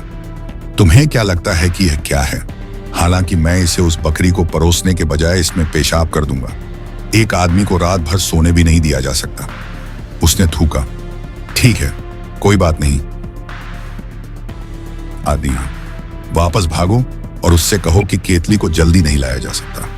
मैं यहां तब तक इंतजार करूंगा जब तक यह तैयार ना हो जाए। तो रास्ते से हट जाओ, या इससे भी बेहतर होता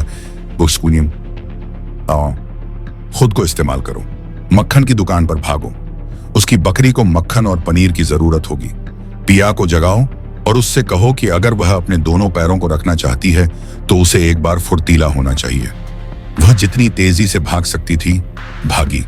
पिया अटारी में जाग रही थी। मम्मर्स में से एक के नीचे कराह रही थी। पप्पा मानी सी हटती थी, लेकिन जब उसने आर्या को चिल्लाते हुए सुना तो वह जल्दी से अपने कपड़े वापस पहन लेती है।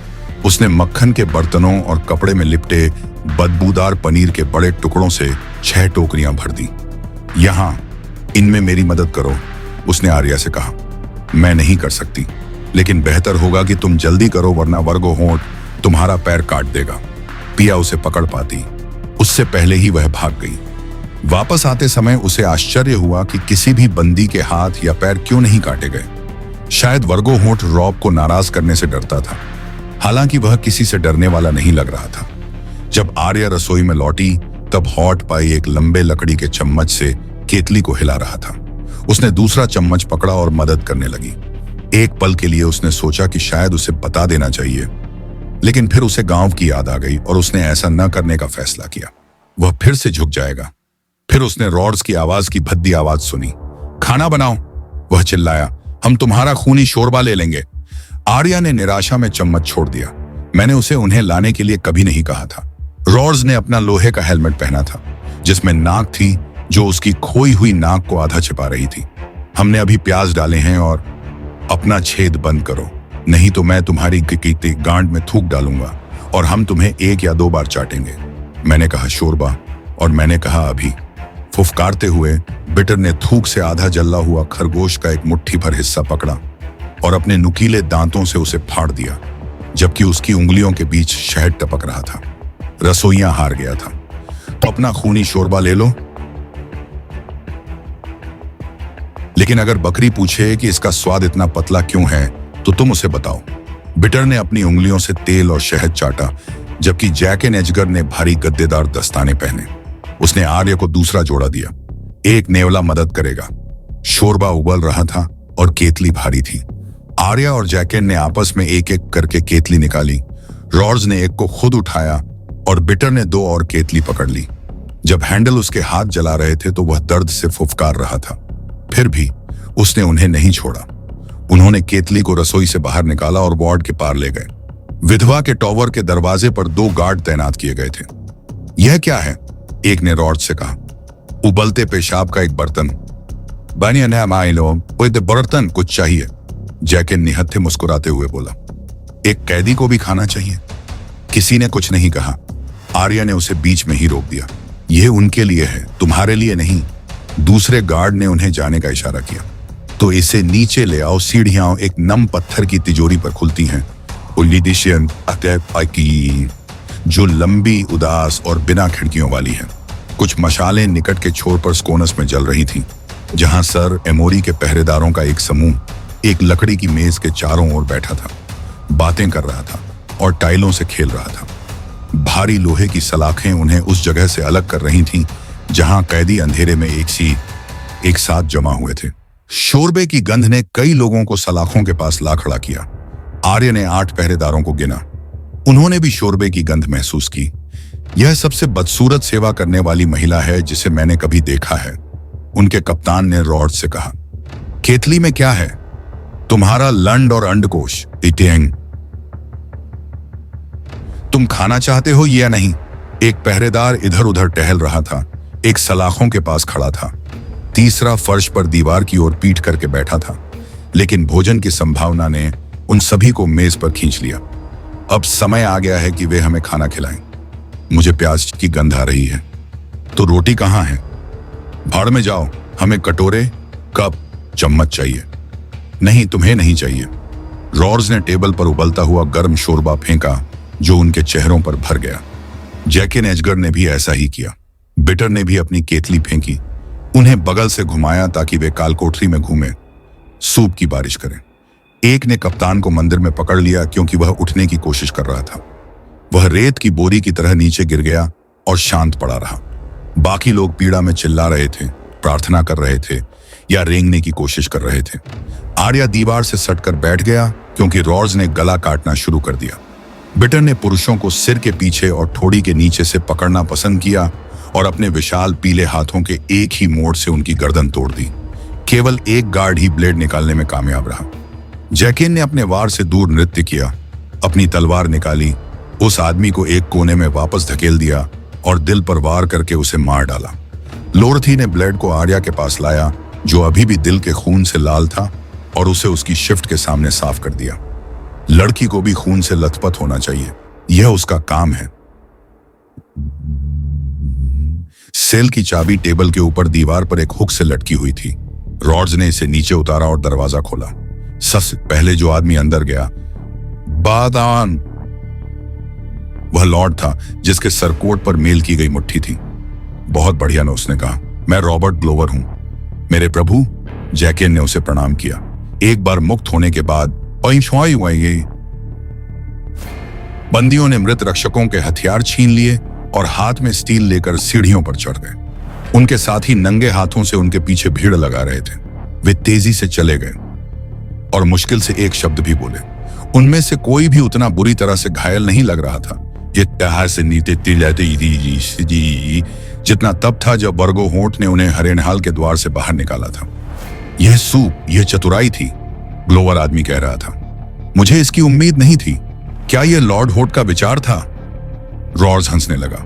वह इतनी जोर से हंसा कि उसकी नाक के छेद से बलगम बाहर निकल आया। बिटर एक मृत व्यक्ति के ऊपर बैठा था।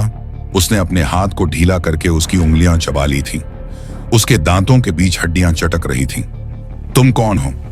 रॉबर्ट ग्लोवर की भौहों के बीच एक सिलवट दिखाई दी। जब होट लॉर्ड बोल्टन के शिविर में आया था तब तुम उसके साथ नहीं थे। क्या तुम बहादुर साथियों में से हो?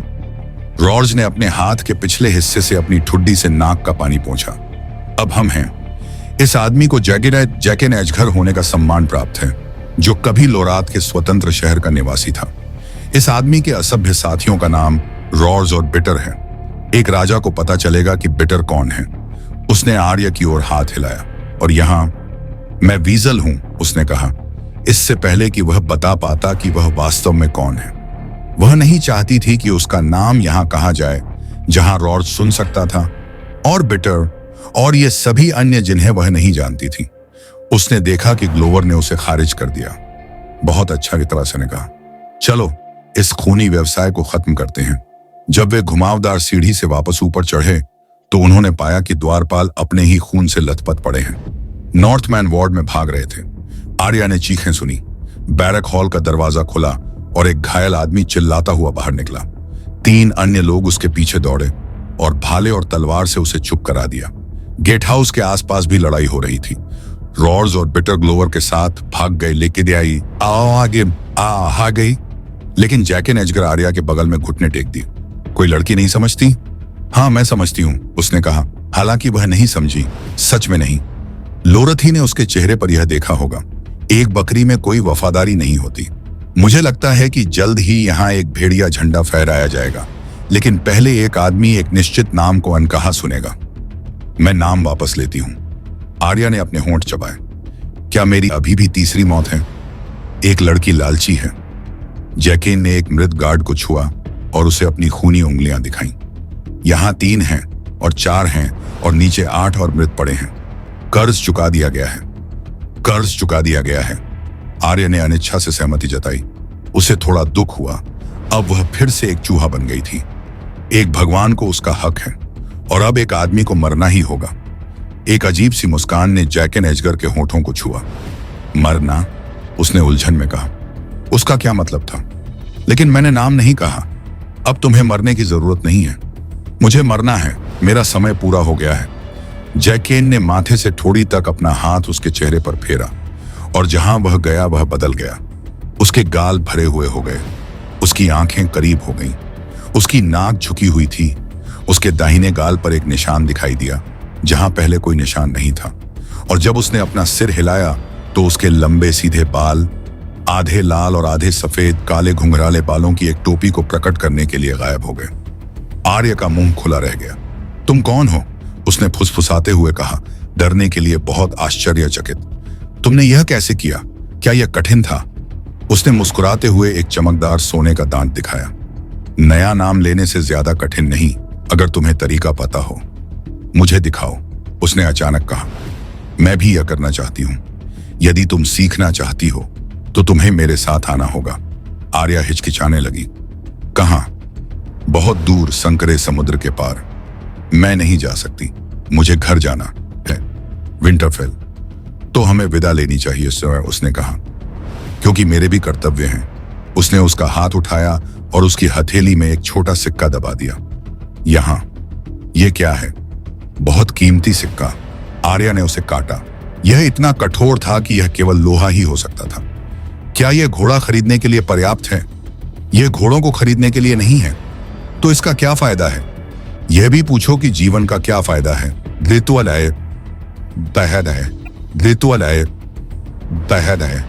मृत्यु का क्या फायदा है? अगर वह दिन आए जब तुम मुझे फिर से पाओगी तो वह सिक्का ब्रावोस के किसी भी आदमी को दे दो और उससे यह शब्द कहो, वेलर मोर्गुलिस। वेलर मोर्गुलिस, आर्या ने दोहराया।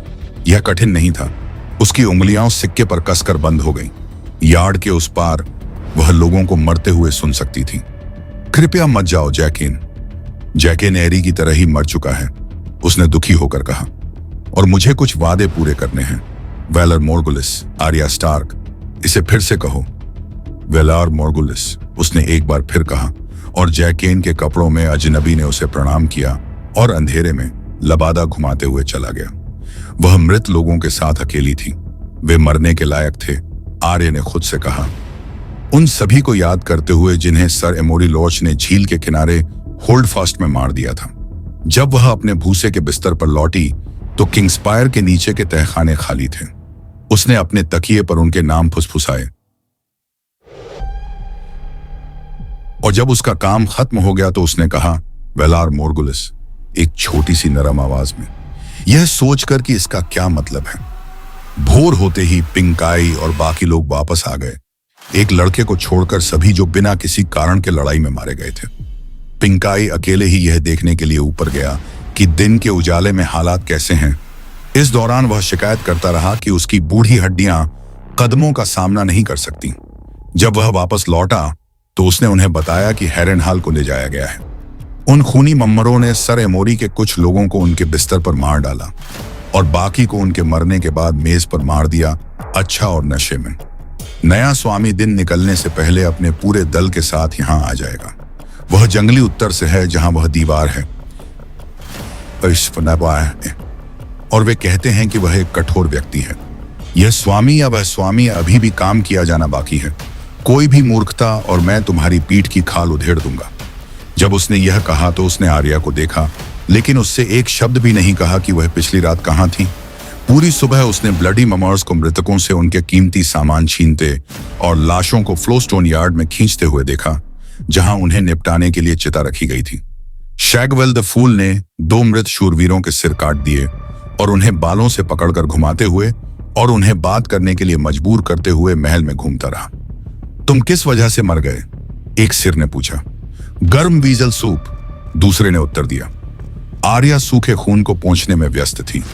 कोई भी उससे सामान्य से ज्यादा कुछ नहीं कहता था, लेकिन हर बार वह देखती थी कि लोग उसे अजीब तरह से देख रहे हैं।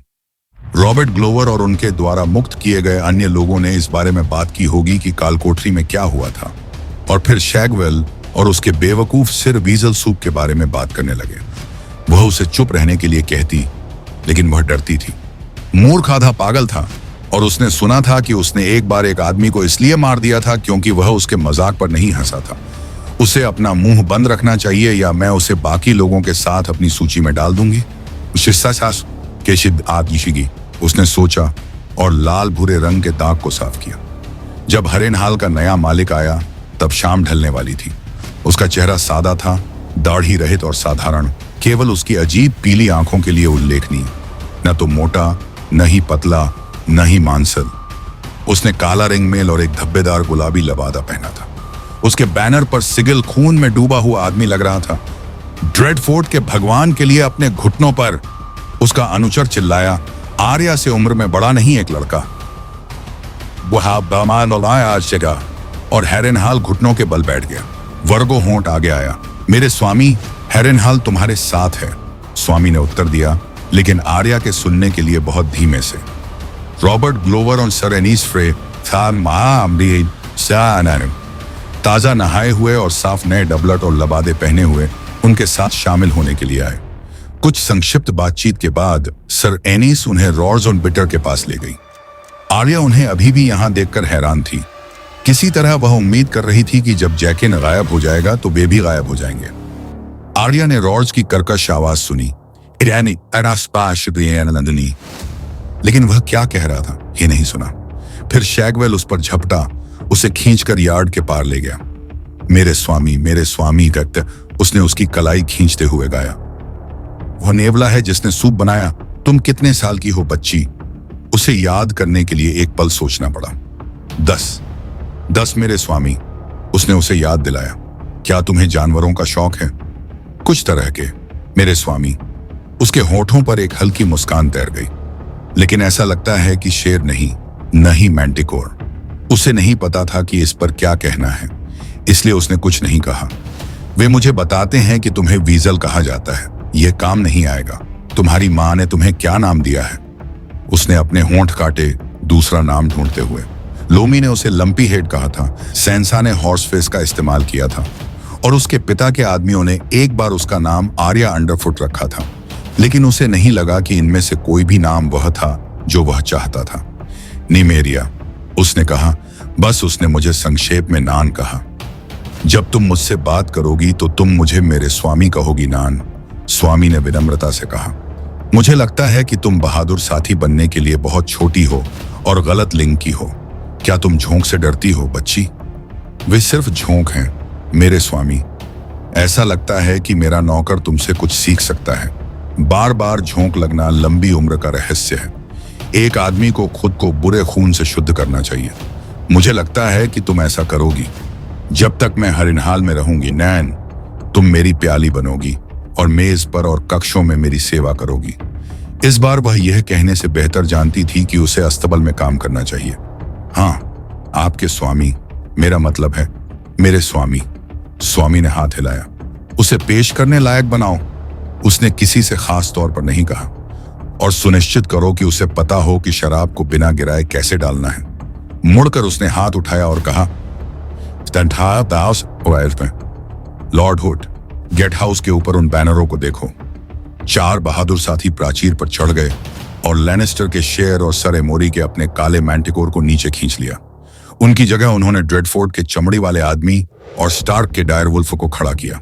और उस शाम नान नामक एक पेज ने रूस बोल्टन और वर्गो होट के लिए शराब डाली। जब वे गैलरी में खड़े थे, बहादुर साथियों को सर एमोरी लॉर्ड्स को मध्य वार्ड से नग्न परेड करते हुए देख रहे थे। सर एमोरी ने विनती की और रोया और अपने अपहरणकर्ताओं के पैरों से लिपट गया, जब तक कि रॉड्स ने उसे खींचकर ढीला नहीं कर दिया और शैगवेल ने उसे भालू के गड्ढे में नीचे गिरा दिया। भालू पूरी तरह से काले रंग में है, आर्य ने सोचा, योरेन की तरह। उसने रूस बोल्टन का प्याला भर दिया और एक बूंद भी नहीं गिराई।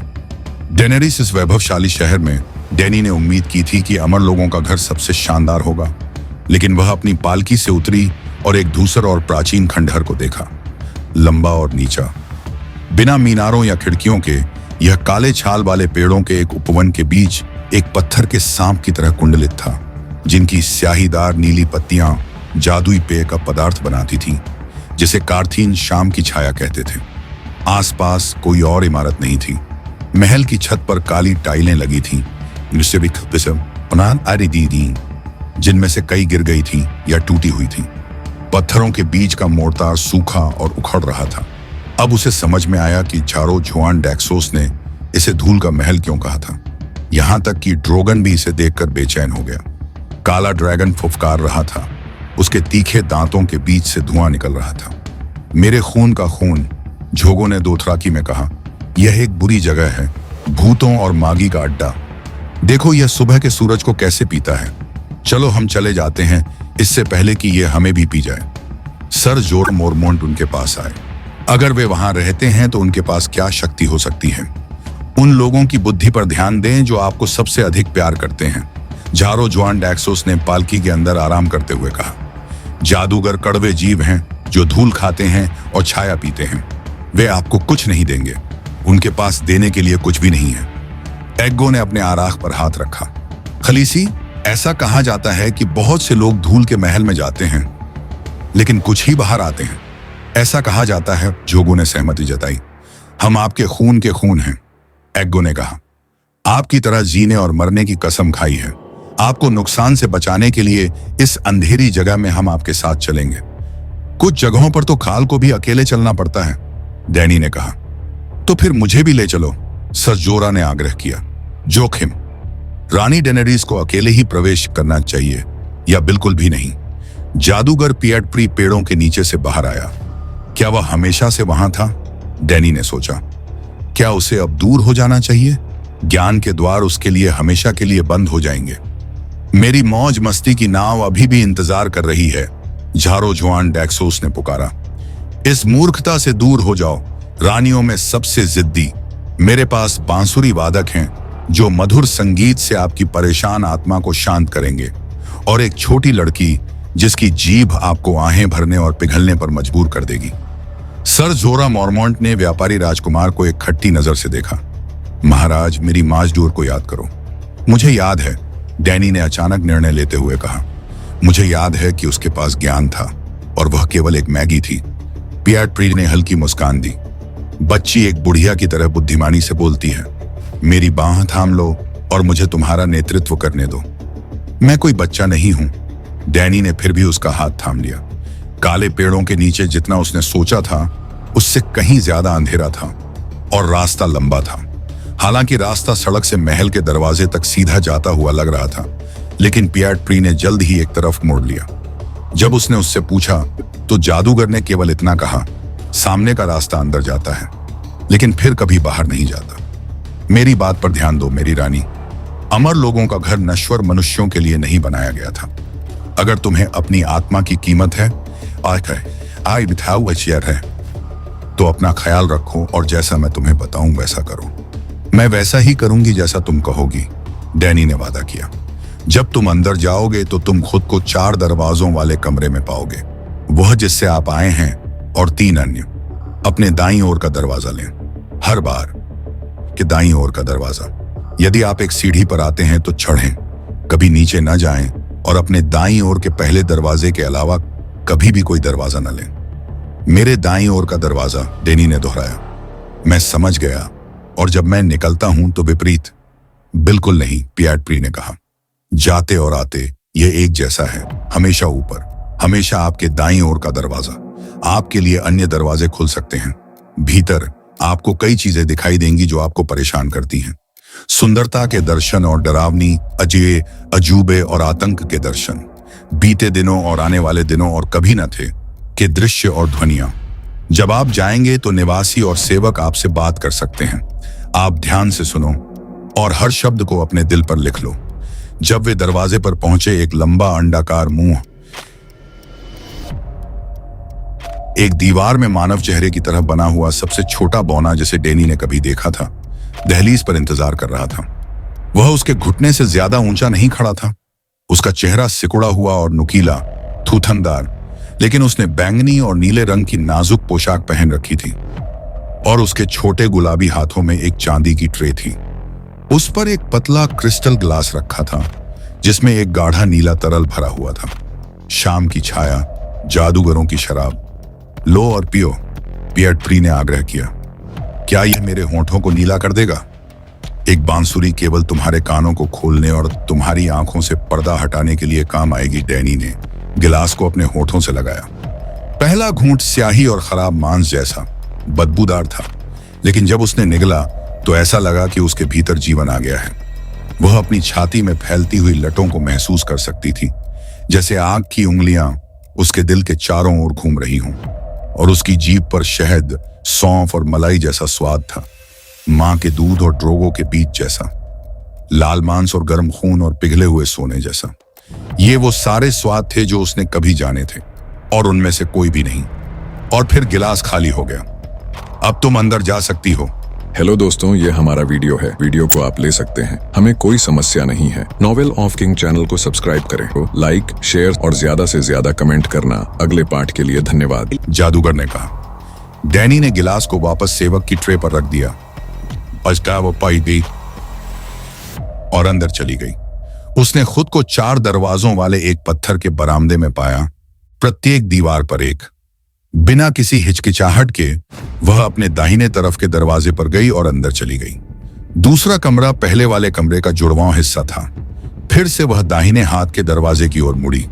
जब उसने उसे खोला तो उसे 4 दरवाजों वाले एक और छोटे बरामदे का सामना करना पड़ा। मैं जादू की मौजूदगी में हूं। चौथा कमरा चौकोर के बजाय अंडाकार था और पत्थर की जगह कीड़े खाए हुए लकड़ी से बनी दीवारों से बना था। 4 की जगह 6 रास्ते थे। डैनी ने सबसे दायां रास्ता चुना और एक लंबे, मंद, ऊंची छत वाले हॉल में प्रवेश किया। दाएं हाथ पर धुएं के रंग की नारंगी रोशनी में जलती हुई मशालों की एक पंक्ति थी, लेकिन दरवाजे सिर्फ उसके बाईं ओर थे। ड्रोगन ने अपने काले पंख फैलाए और बासी हवा में उछला। वह 20 फीट तक उड़ा और फिर एक अशोभनीय दुर्घटना में गिर गया। डैनी उसके पीछे पीछे चली गई। उसके पैरों के नीचे का फफूंद खाया हुआ कालीन कभी बहुत खूबसूरत रंग का था और कपड़े में सोने के छल्ले अभी भी देखे जा सकते थे, जो फीके भूरे और धब्बेदार हरे रंग के बीच चमक रहे थे। जो कुछ बचा था वह उसके कदमों की आवाज को दबाने के लिए था, लेकिन यह सब अच्छा नहीं था। डैनी दीवारों के भीतर आवाजें सुन सकती थी, एक हल्की सी भाग दौड़ और खरोंचने की आवाज जिसने उसे चूहों के बारे में सोचने पर मजबूर कर दिया। ड्रोगन ने भी उन्हें सुना। आवाजों का पीछा करते हुए उसका सिर हिल गया और जब वे रुकी तो उसने गुस्से से चीख मारी। कुछ बंद दरवाजों से कुछ और भी परेशान करने वाली आवाजें आ रही थीं। एक दरवाजा हिल रहा था और धमाका हो रहा था, जैसे कोई दरवाजा तोड़ने की कोशिश कर रहा हो। दूसरे दरवाजे से एक बेसुरी पाइपिंग आ रही थी, जिससे ड्रैगन अपनी पूंछ को बेतहाशा इधर उधर हिला रहा था। डैनी तेजी से आगे निकल गई। सभी दरवाजे बंद नहीं थे। मैं नहीं देखूंगी, डैनी ने खुद से कहा, लेकिन प्रलोभन बहुत मजबूत था। एक कमरे में एक खूबसूरत महिला फर्श पर नग्न पड़ी थी, जबकि 4 छोटे आदमी उसके ऊपर रेंग रहे थे। उनके चेहरे नुकीले और छोटे गुलाबी थे, जैसे कि नौकर जो उसके लिए छाया का गिलास लाया था। एक उसकी जांघों के बीच पंप कर रहा था, दूसरे ने उसके स्तनों को नोच डाला, अपने गीले लाल मुंह से निप्पलों को नोचता और चबाता हुआ। आगे बढ़ने पर उसे लाशों का एक झुंड दिखाई दिया। बर्बरता पूर्वक मारे गए भोज करता उलटी कुर्सियों और कटे हुए ट्रस्टल टेबलों पर बिखरे पड़े थे, जमे हुए खून के तालाबों में फैले हुए थे। कुछ के अंग, यहां तक कि सिर भी कट गए थे। कटे हुए हाथों में खून से सने कप, लकड़ी के चम्मच, भुना हुआ मुर्गा, रोटी के टुकड़े थे। उनके ऊपर एक सिंहासन पर एक मरा हुआ आदमी बैठा था, जिसका सिर भेड़िए का था। उसने लोहे का मुकुट पहना हुआ था और एक हाथ में भेड़ का पैर थामे हुए था, जैसे कोई राजा राजदंड पकड़ता है, और उसकी आंखें मुंह कपील के साथ डैनी का पीछा कर रही थी। वह उससे भाग गई। सिर्फ अगले खुले दरवाजे तक। मैं इस कमरे को जानती हूं, उसने सोचा। उसे लकड़ी के बड़े बड़े बीम और उन पर सजे जानवरों के नक्काशीदार चेहरे याद आ गए, और खिड़की के बाहर किसी 40 पांव या है एक नींबू का पेड़। इसे देखकर उसका दिल लालसा से भर गया। यह लाल दरवाजे वाला घर है, ब्रावोस का घर। जैसे ही उसने यह सोचा, बूढ़ा सर विलेम अपनी छड़ी पर भारी झुकाव रखते हुए कमरे में आया। छोटी राजकुमारी, तुम वहां हो, उसने अपनी कर्कश दयालु आवाज में कहा। आओ, उसने कहा, मेरे पास आओ, मेरी रानी। अब तुम घर पर हो, अब तुम सुरक्षित हो। उसका बड़ा झुर्रीदार हाथ उसकी ओर बढ़ा, पुराने चमड़े की तरह मुलायम, और डैनी उसे लेना चाहती थी और उसे पकड़ना और चूमना चाहती थी। वह यही चाहती थी जितना उसने कभी कुछ चाहा था। उसका पैर आगे बढ़ा और फिर उसने सोचा, वह मर चुका है, वह मर चुका है, वह प्यारा बूढ़ा भालू, वह बहुत समय पहले मर चुका है। वह पीछे हट गई और भाग गई। लंबा हॉल आगे बढ़ता ही जा रहा था। उसके बाईं ओर अनगिनत दरवाजे थे और दाईं ओर सिर्फ मशालें।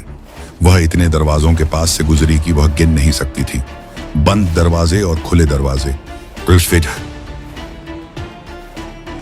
अड़ी के दरवाजे और लोहे के दरवाजे, नक्काशीदार दरवाजे और सादे दरवाजे, खींचने वाले दरवाजे और ताले वाले दरवाजे और खटखटाने वाले दरवाजे।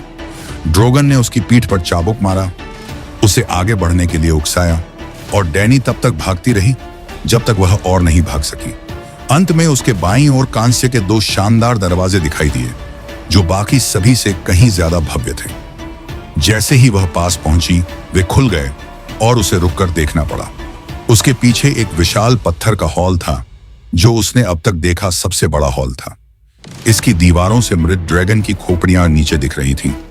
एक ऊंचे कांटेदार सिंहासन पर एक बूढ़ा आदमी बैठा था, जो आलीशान वस्त्र पहने हुए था। उसकी आंखें काली थीं और बाल लंबे चांदी भूरे रंग के थे। उसे जली हुई हड्डियों और पके हुए मांस का राजा बनने दो, उसने अपने नीचे खड़े आदमी से कहा।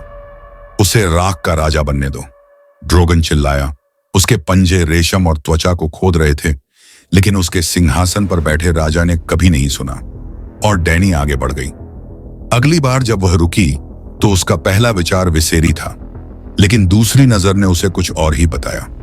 उस आदमी के बाल उसके भाई के जैसे थे, लेकिन वह लंबा था, और उसकी आंखें बकाइन के बजाय गहरे नीले रंग की थीं। एगॉन, उसने एक औरत से कहा, जो एक बड़े लकड़ी के बिस्तर पर नवजात शिशु को पाल रही थी। एक राजा के लिए इससे बेहतर नाम क्या हो सकता है? क्या तुम उसके लिए कोई गाना बनाओगे? औरत ने पूछा। उसके पास एक गाना है, आदमी ने जवाब दिया। वह वही राजकुमार है जिसका वादा किया गया था, और उसका गाना बर्फ और पैर पर आग का है। जब उसने यह कहा तो उसने ऊपर देखा और उसकी नजर डैनी से मिली, और ऐसा लगा जैसे उसने उसे दरवाजे के पीछे खड़ा देखा हो। एक और भी होना चाहिए, उसने कहा। हालांकि वह उससे बात कर रहा था या बिस्तर पर लेटी औरत से, वह नहीं बता सकती थी। ड्रैगन के 3 सिर हैं। वह खिड़की वाली सीट पर गया, एक वीणा उठाई और अपनी उंगलियों को उसके चांदी के तारों पर हल्के से फिराया। कमरे में मीठी उदासी छा गई, क्योंकि पति पत्नी और बच्चा सुबह की धुंध की तरह फीके पड़ गए।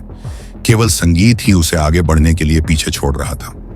ऐसा लग रहा था जैसे वह एक और घंटे तक चलती रही, इससे पहले कि लंबा हॉल आखिरकार एक खड़ी पत्थर की सीढ़ी पर समाप्त हो जाए जो अंधेरे में उतरती है। हर दरवाजा, खुला या बंद, उसके बाईं ओर था। डैनी ने अपने पीछे देखा। मशालें बुझ रही थीं। उसे डर के मारे एहसास हुआ शायद 20 अभी भी जल रही थीं, ज्यादा से ज्यादा 30। एक और मशाल उसके देखते देखते बुझ गई और अंधेरा हॉल से थोड़ा और नीचे आ गया, उसकी ओर रेंगता हुआ। और जब वह सुन रही थी तो उसे लगा जैसे उसने कुछ और आते हुए सुना है, जो फीके कालीन पर धीरे धीरे घिसटता हुआ आ रहा है। उसे डर लग रहा था। वह वापस नहीं जा सकती थी और उसे यहां रहने से डर लग रहा था, लेकिन वह आगे कैसे जा सकती थी? उसके दाहिनी ओर कोई दरवाजा नहीं था, ध्यान पर, और सीढ़ियां ऊपर नहीं नीचे जाती थीं। जब वह सोच रही थी तो एक और मशाल बुझ गई और आवाजें धीरे धीरे तेज होती गईं। ड्रैगन की लंबी गर्दन बाहर निकली और उसने चीखने के लिए अपना मुंह खोला। उसके दांतों के बीच से भाप निकल रही थी। उसने भी इसे सुना। डैनी एक बार फिर खाली दीवार की ओर मुड़ी, लेकिन वहां कुछ भी नहीं था। क्या कोई गुप्त दरवाजा हो सकता है, ऐसा दरवाजा जिसे मैं नहीं देख सकता? एक और मशाल बुझ गई। एक और, उसने कहा। दाहिनी ओर पहला दरवाजा, हमेशा दाहिनी ओर पहला दरवाजा, दाहिनी ओर पहला दरवाजा। अचानक उसे याद आया, बाईं तरफ आखिरी दरवाजा है। वह उसमें से निकल गई।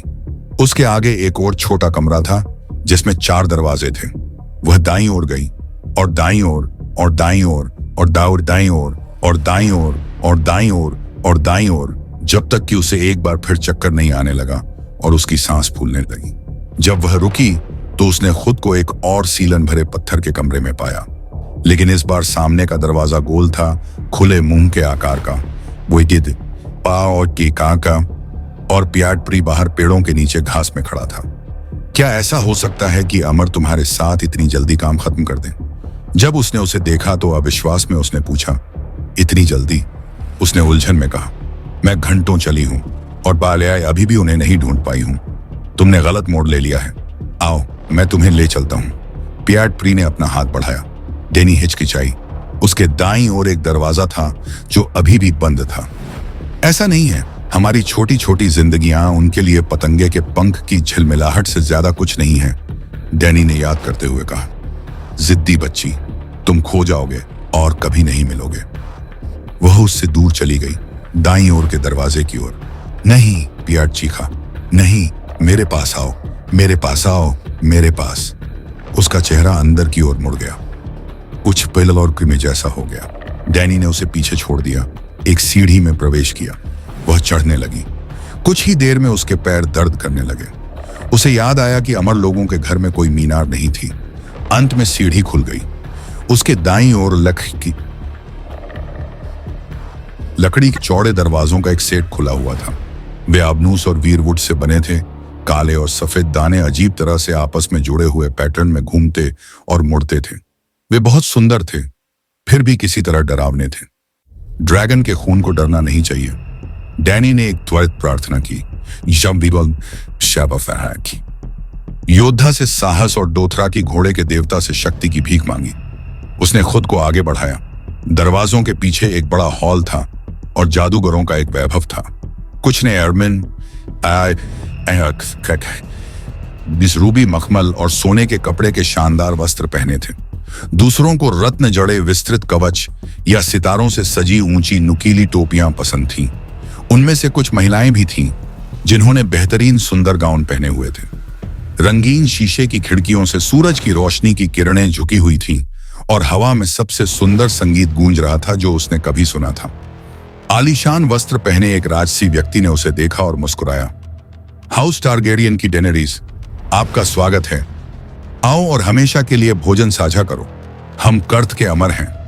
हम लंबे समय से तुम्हारा इंतजार कर रहे हैं, उसके बगल में गुलाब और चांदी के कपड़े पहने एक महिला ने कहा। कर्टीन फैशन में उसने जो स्तन खुला छोड़ा था वह एक स्तन जितना ही सुंदर था। हमें पता था कि तुम हमारे पास आओगी, जादूगर राजा ने कहा। 1000 साल पहले हम जानते थे और अब तक इंतजार कर रहे हैं। हमने आपको रास्ता दिखाने के लिए धूमकेतु भेजा था। हमारे पास आपके साथ साझा करने के लिए ज्ञान है, चमकदार पन्ना कवच में एक योद्धा ने कहा, और आपको हथियार देने के लिए जादुई हथियार। आपने हर परीक्षण को पार कर लिया है।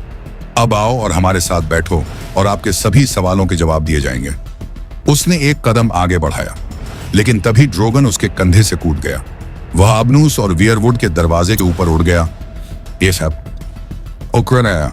मैं वहां बैठ गया और नक्काशीदार लकड़ी को काटने लगा। एक हट्ठी जानवर, एक खूबसूरत युवक हंसा। क्या हम तुम्हें ड्रैगन की गुप्त भाषा सिखाएं? आओ आओ। संदेह ने उसे जकड़ लिया। बड़ा दरवाजा इतना भारी था कि इसे हिलाने के लिए डेनी की सारी ताकत लग गई, लेकिन आखिरकार यह हिलना शुरू हो गया। पीछे एक और दरवाजा था, छिपा हुआ। यह पुरानी भूरे रंग की लकड़ी, टूटी हुई और सादी थी, लेकिन यह उस दरवाजे के दाईं ओर था जिससे वह अंदर आई थी।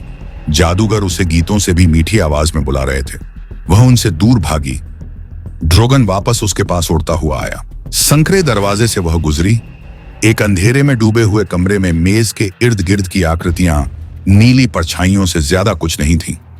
जैसे ही डेनी मेज के नीचे खाली कुर्सी की ओर चली गई, उन्होंने न तो कोई हरकत की, न ही कुछ कहा, न ही उसकी ओर मुड़े। सड़ते हुए दिल की धीमी गहरी धड़कन के अलावा कोई आवाज नहीं थी। ड्रैगन की मां, एक आवाज आई, आंशिक रूप से फुसफुसाहट और आंशिक रूप से विलाप। Dragon dragon. अन्य आवाजें अंधेरे में गूंज रही थीं। कुछ पुरुष थे और कुछ महिला। एक बच्चे की आवाज में बोल रहा था। तैरता हुआ दिल धुंधलेपन से अंधेरे की ओर धड़क रहा था। बोलने की इच्छा शक्ति जुटाना, उन शब्दों को याद करना कठिन था जिन्हें उसने इतनी लगन से दोहराया था। मैं हाउस टारगैरियन की डेनरीज स्टॉर्मबोर्न, वेस्ट्रोस के 7 राज्यों की रानी, मुझे अपनी सलाह दीजिए और मुझसे उन लोगों की बुद्धि से बात कीजिए जिन्होंने मृत्यु पर विजय प्राप्त की है। नीले अंधेरे के माध्यम से वह अपने दाहिनी ओर अमर व्यक्ति की मुरझाई हुई विशेषताओं को देख सकती थी। एक बूढ़ा आदमी, झुर्रियों वाला और बाल रहित। उसका शरीर पका हुआ बैंगनी नीला था। उसके होंठ और नाखून और भी नीले, इतने काले कि वे लगभग काले थे। यहां तक कि उसकी आंखों का सफेद भाग भी नीला था। वे मेज के दूसरी ओर बैठी बूढ़ी महिला को बिना देखे घूर रहे थे, जिसका पीला रेशमी गाउन उसके शरीर पर सड़ गया था। एक मुरझाया हुआ स्तन कारथीन तरीके से खुला छोड़ दिया गया था, जिससे चमड़े की तरह सख्त एक नुकीला नीला निप्पल दिखाई दे रहा था। वह सांस नहीं ले रही थी। डेनी ने चुप्पी सुनी। उनमें से कोई भी सांस नहीं ले रहा। असंख्य अन्य आवाजें प्रतिध्वनि में फुसफुसा रही थीं। और जानो जानो जानो जानो जानो, मैं सत्य के उपहार के लिए आई हूं, डेनी ने कहा। लंबे हॉल में मैंने जो चीजें देखी, क्या वे सच्चे दर्शन थे या झूठ? बीती चीजें या आने वाली चीजें? उनका क्या मतलब था? छायाओं का आकार कल अभी नहीं बना। बर्फ के प्याले से पियो, आग के प्याले से पियो। ड्रैगन की मां, 3 बच्चों का बच्चा। 3? वह समझी नहीं। ड्रैगन के 3 सिर हैं। उसकी खोपड़ी के अंदर भूत का कोरस गूंज रहा था। उसका एक होंठ भी नहीं हिल रहा था। उसकी एक सांस भी शांत नीली हवा में हलचल नहीं मचा रही थी। ड्रैगन की मां, तूफान का बच्चा। फुसफुसाहट एक घूमता हुआ गीत बन गई थी। तुम्हें 3 आग जलानी होंगी, एक जीवन के लिए और एक मृत्यु के लिए और एक प्रेम के लिए। उसका अपना दिल उस दिल के साथ एक सुर में धड़क रहा था जो उसके सामने तैर रहा था, नीला और भ्रष्ट,